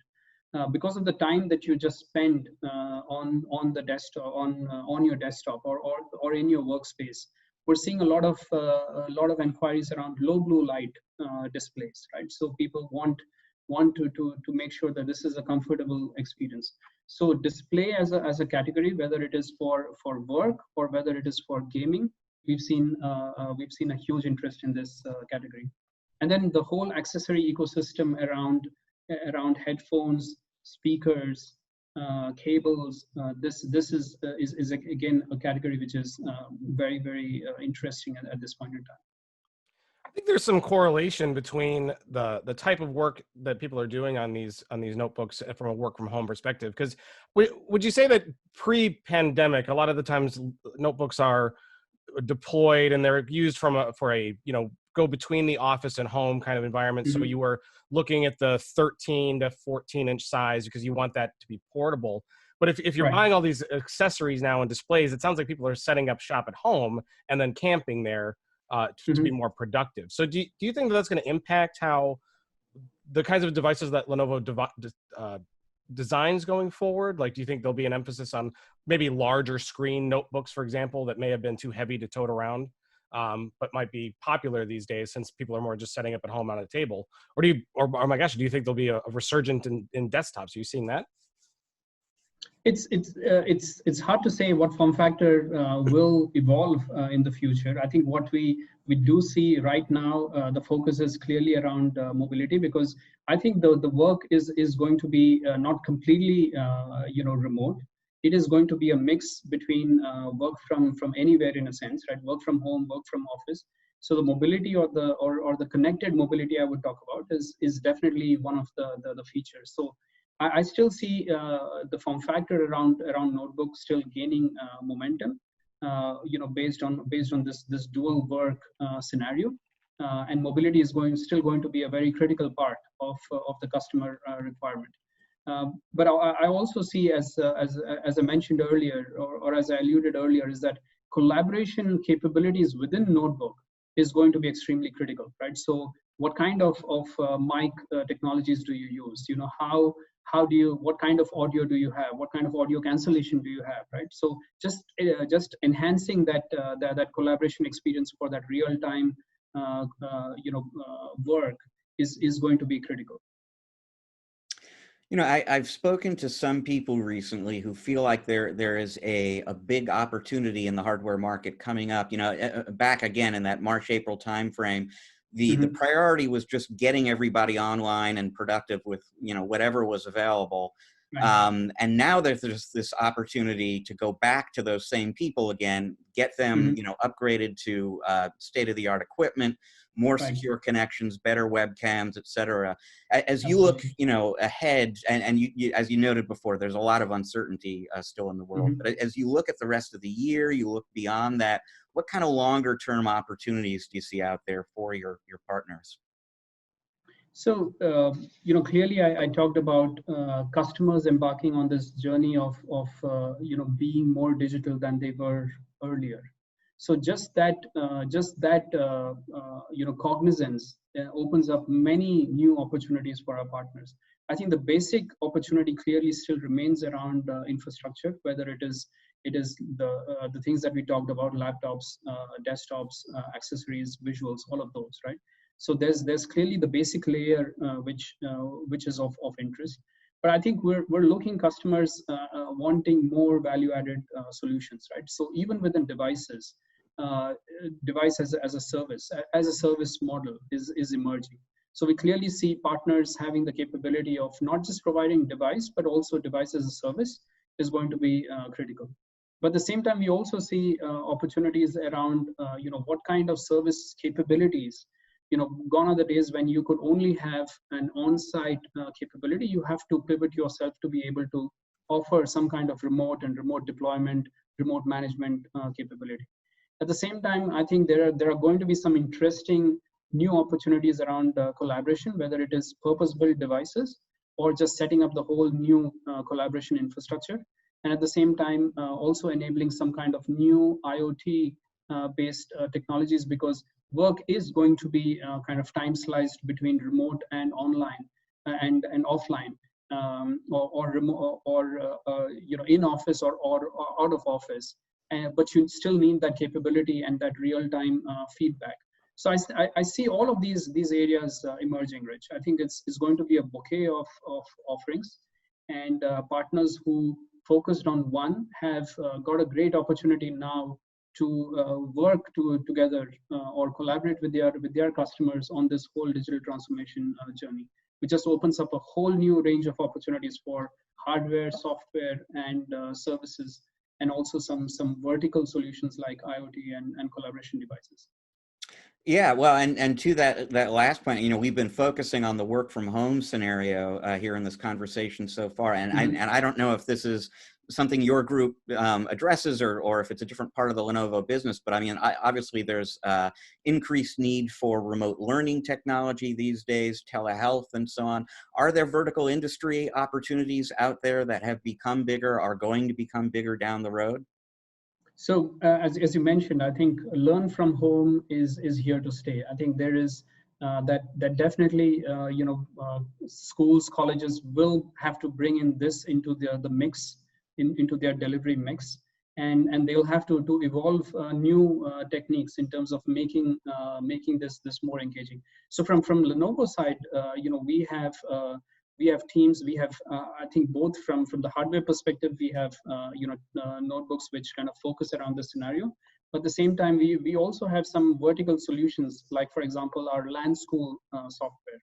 So the LAN School software basically allows for a digital interaction, a digital platform between teachers and students. And this is something that we have been now working with a lot of schools. And in fact, during this pandemic time, also you know, kind of donating some of these licenses to schools, so that you know, schools can easily get onto this platform and do this quickly. So we do have a suite of offerings that enable work from home, whether it be just notebooks or some kind of vertical solutions with some software-based solutions like LAN School. Interesting. You know, Lenovo seems very uniquely positioned in the market as a company that's really been focused on you know, durability in business class notebooks and mobility for quite a while. What areas do you think you're going to see that particular ThinkBook line, which is, you know, very popular?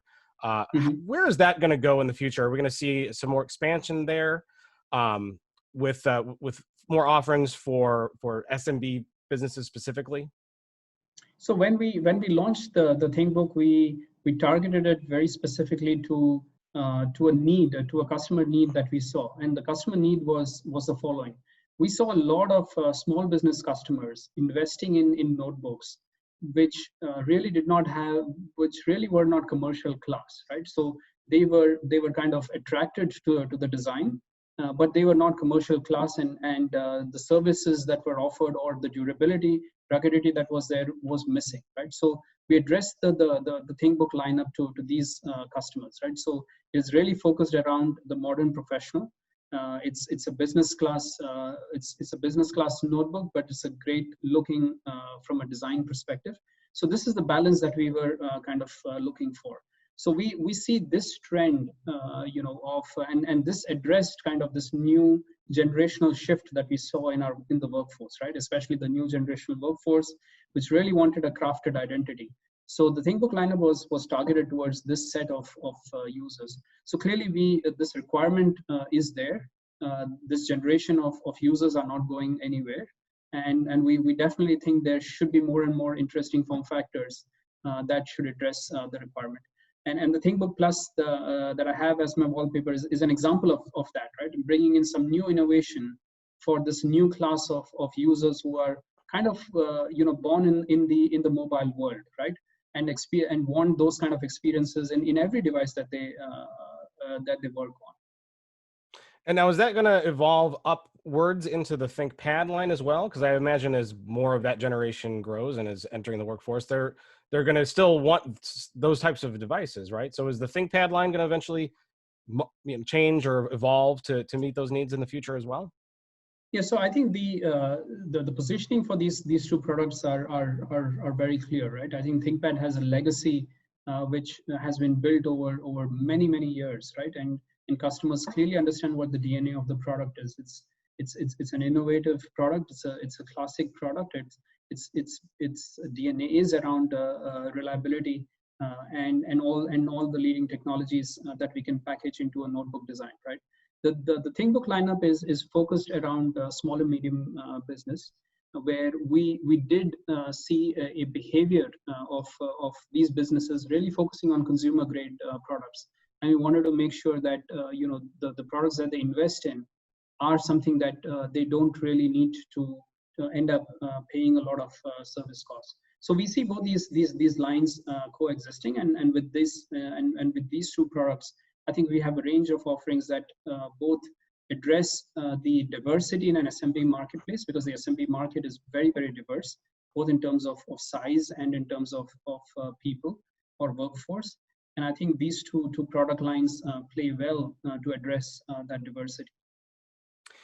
I think I got one last question, hardware related. We've seen over the last 5 years there was this huge push to really go towards touch with PCs. Are we still seeing that push, or are we kind of relegating that most people don't touch laptop screens, and we're just going to see more ultrabook style laptops going forward? So there's an interesting correlation that customers who buy premium notebooks or notebooks above a certain price range, they prefer to have touch as a standard feature within their notebooks. Now, whether they use that for their daily use or not is debatable. But I can tell you that especially when it comes to foldable or to yoga form factors, right? We definitely see touch as the touch experience as being first, right? But at the same time, now there are a lot of interesting features with the whole pen touch experience.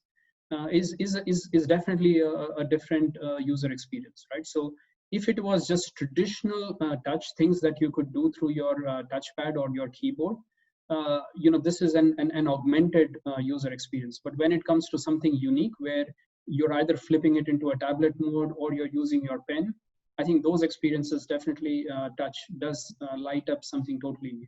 And I would see customers having a strong requirement for that, even going forward. You know, and another question, and sorry, we're running probably close to time here, but and I'm not sure if you can speak to this directly, but Lenovo has a very large presence in mobile phones as well. How do you see that market being impacted by more remote work? Are we going to see more purpose-built phones, you think, that will be, or larger devices like that's going to spring out of all this? Yeah, it's unfortunately I don't directly manage this, so I haven't studied this market or trend directly. So I'm sorry, I'm not able to comment, you know, because I don't have the right information with me right now. Yeah, no problem. Or do you see, is anything being done in the devices that you're managing to bring mobile phones in as more of a companion? Are you bringing those devices together in any unique ways? Yeah, I mean, the PC phone collaboration experience, right? Whether you start off an activity on one device and you end it on another, or just that continuity, right, between devices, is definitely something which is a user experience that customers are looking for, right? So I think in that sense, we definitely will see that collaboration between the PC and the phone becoming more and more seamless, and activities starting out in one, ending in another, or just portability between devices. So I clearly see that as a trend happening. It's happening now, and it will continue in future too. Awesome. And Rich, I think we have time for one last question. I'll ask you this. I've been to Japan as part of the ThinkPad anniversary, and I got to see some sites. But if I were to go back to Japan, name 3 places that I absolutely have to go. So first, and probably the first thing that I would say is, and I will focus on Lenovo first over here, right? I would say first is go into the anechoic chamber, right? I'm not sure if you have been to that chamber, but this is really where we do our testing, you know, making sure that our products are sound. You know, the decibels, etc., are within range, right? It's one of the most innovative rooms in the world, and probably one of the biggest anechoic chambers, right? So if you haven't been there, just spending 10 minutes in a room of silence is a fantastic experience, right? And when you come out, you would feel the absence of sound. So it's a fantastic experience. If you haven't done that, I would definitely recommend you to do that. I think the other thing, and I would just focus on you know, some of our engineers. I mean, just having a conversation with a couple of them, deeply you know, passionate about some of the technologies. You know, we talked about our foldable notebook, and some of that great innovation work happens there. So I would talk about, I would definitely you know, do that. And of course, if you are a foodie, then you know, if you have tried some of the great you know, wonderful Kobe beef, then that's something that I would recommend too. Awesome. Well, as a father of 2 children, I can't remember ever having silence in the last 10 years. So that sounds really nice. I think I'll go for that. Well, Sanjeev, thank you so much for staying up and talking with us here today. It's been great having you on. For those who might want to learn a little bit more about you personally, or where they can learn more about these devices, where can they go? Yeah, so I'm active both on my Twitter profile as well as on my LinkedIn profile, and you can search me over there. Fantastic. Maybe my Twitter profile is SanMenon1, and my LinkedIn profile should be easy to search on.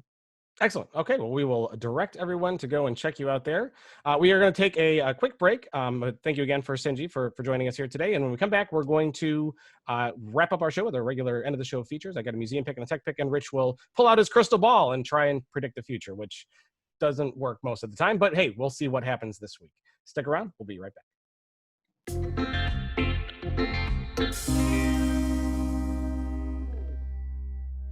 And welcome back to part 3 of ChannelPro Weekly, where we're going to break down some of the stories of the week with Rich's. In case you missed it, Dave actually has a museum pick for us this week. Always love it when Dave Sobel's on, because he gets to take over the museum pick, because he's got probably maybe just as much stuff as I do, but at least different stuff. Because Dave, as you can imagine, after 153 shows, I am running out of interesting things that I actually have here to talk about. Well, you only have so much physical space, and obviously people are seeing me on screen, who are seeing me on the YouTube channel. I already have museum pieces behind me, so I have to go dig into my museum to come up with ones for specifically for this show. Yeah, absolutely. And we're going to get to one in a second. Rich, I want to point out and give an extra big thank you to Sanjeev Menon from Lenovo, who stayed on with us. He was up very, very late to talk to us, and we really appreciate it. And it was a great interview, and we hope he'll join us again someday in the future. Anything about the interview you want to point out? No, I'm just glad. I mean, it's obviously timely subject matter, hardware in the work from home era. And so it was just very interesting to hear from the perspective of somebody who oversees the SMB business, particular at a company like Lenovo, part the curtain a little bit and talk about what it's looked like from their perspective. Yeah, it didn't occur to me when I had him on, when I was starting to talk about places to visit. I asked about Japan just because I know that Lenovo has the ThinkPad thing there, and he had that ThinkPad behind him, so I was thinking about that. But I actually probably just should have asked him about like cool things in China in case I ever get to go visit Beijing. Yeah, that's where he is, right? So yeah, it would. Yeah, he knows Beijing probably really, really well. Yeah, so an opportunity missed, an opportunity lost, but maybe we'll get him back and we can play 5 questions and learn a little bit about his home city. And answer the phone while I was ringing. All right, Dave. So you have a museum pick for us this week. It's an interesting one, and I mentioned to Dave before the show that I've actually only seen this particular item once in my life in person. So this is pretty cool that you managed to track one down. It is a new addition to my collection. So this is awesome. The Telegames Pinball Breakaway. Now this is, to put this into context, this is the devices that came out right after Pong, but before the original like Atari 2600. This one is brand new. A friend gifted this to me during the pandemic because they found it online and spotted it and said, Dave, this will go really nicely for you because I own an original Pong and I own an Atari 2600, but I did not own one of these little wood grain paneled bad boys, with the classic RF cable output. And it's in great shape, and it lists that it's got 7 games on it that you can play, so it's more than the Pong, but before a full cartridge system. That was a Sears product, if I remember correctly, right? It is, and it's actually a precursor to when Atari and Sears sold their devices together, because there are some Sears branded Atari 2600s as well as these. So these are in fact Sears branded devices.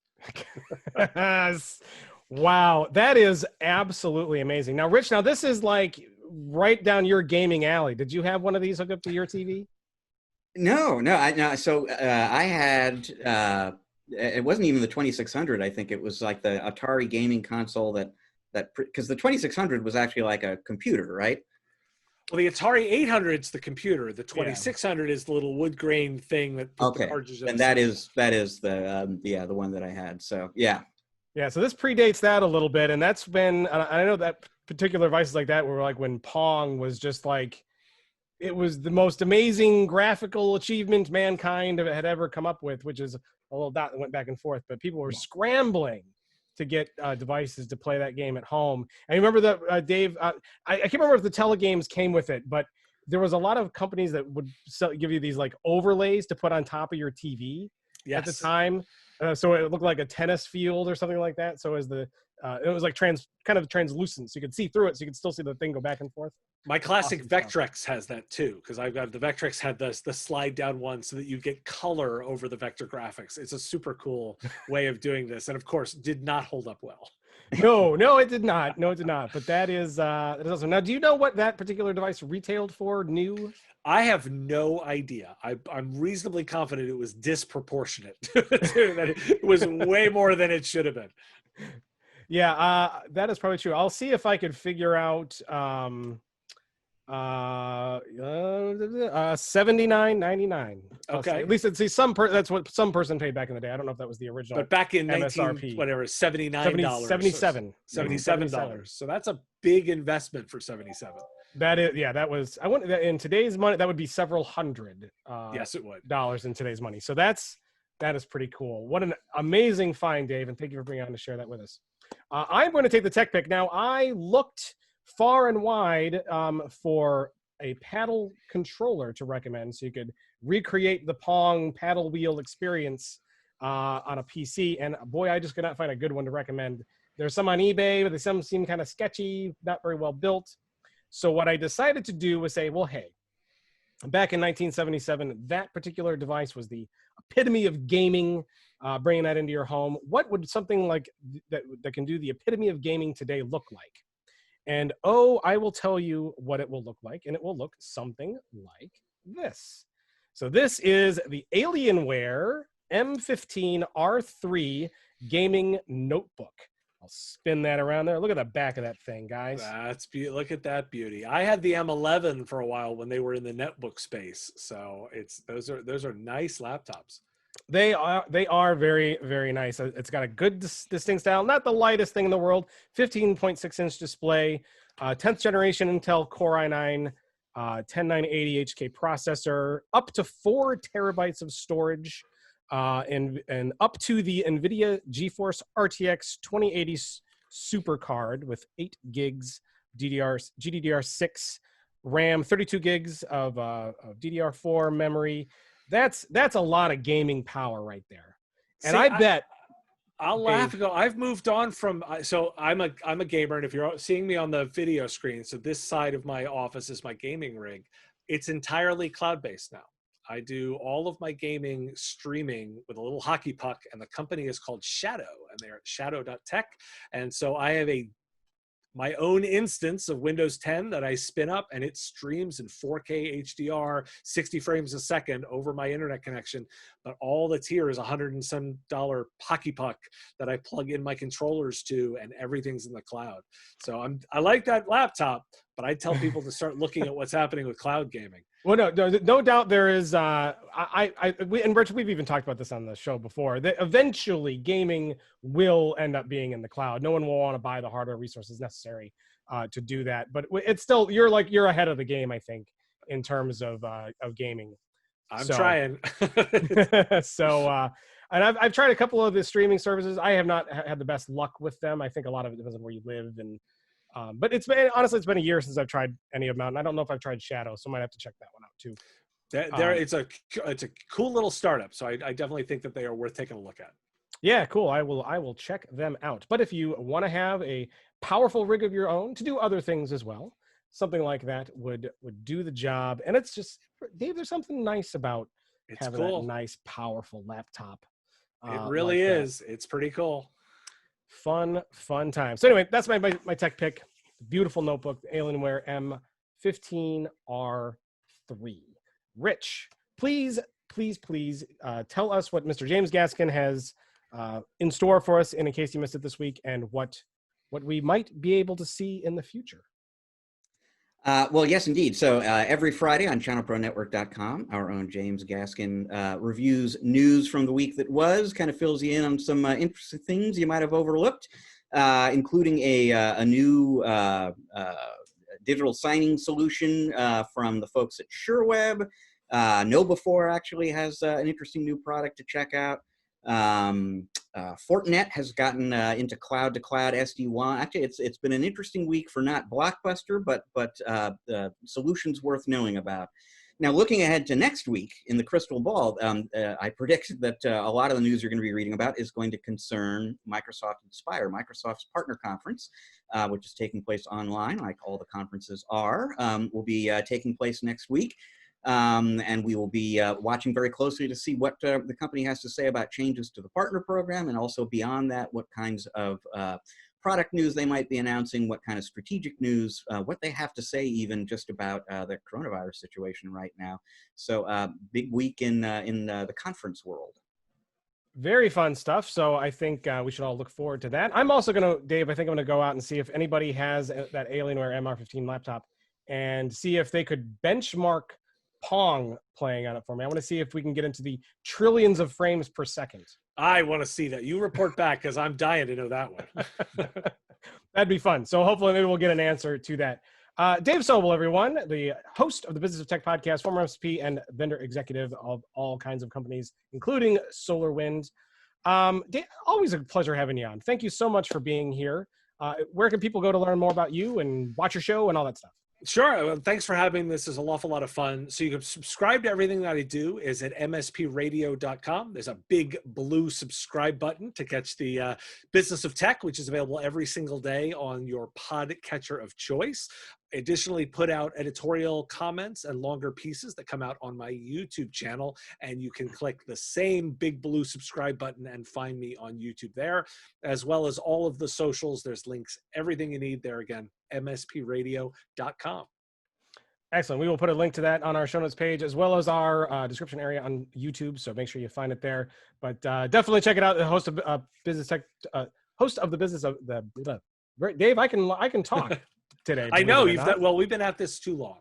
I could use some water. I have some coffee. I could use some water. Business of Tech podcast. It's a great podcast. I do try to catch it. I can't promise I watch it every single day, but I do catch many episodes, and it is well worth everyone's time to check that out. And of course, we also hope that everyone subscribes to the ChannelPro weekly podcast, a little longer than the Business of Tech podcast, but as you've learned, and as Dave noted during one of our breaks, we dive into some pretty meaty stuff, and it's good stuff that you need to learn about. You're at the forefront of news and information and a whole bunch of other stories that'll help you do your business better. So go to channelpronetwork.com. Any of the show notes page, you'll see links to, Spotify, Google Podcasts, Apple Podcasts, any podcatcher of choice. You'll find us there. You can, if you like to watch, you can subscribe on YouTube, hit the subscribe button and the little bell so you get the notifications, but make sure you do that. And of course, point your web browser each and every day to channelpronetwork.com for news, articles, white papers, podcasts, all kinds of good information that you need to know to grow your business, be more profitable, and stay on top of things in the industry. We are Channel Pro Network on Facebook and LinkedIn, at Channel Pro SMB on Twitter. Rich, what are you on the Twitters? At Rich Free. All right, Matt Whitlock on Twitter. Dave, are you on the Twitters? I am at DJ Dave ET or at MSP Radio News. So follow both of those, because a double dose of Dave Sobel in the morning is what everybody needs. Touch too much. And just let's not touch them people too much, okay? They don't like that. We have to behave. So, well, on that note, that is going to wrap up episode 153. Thank you all for joining us, and we will see you all next week.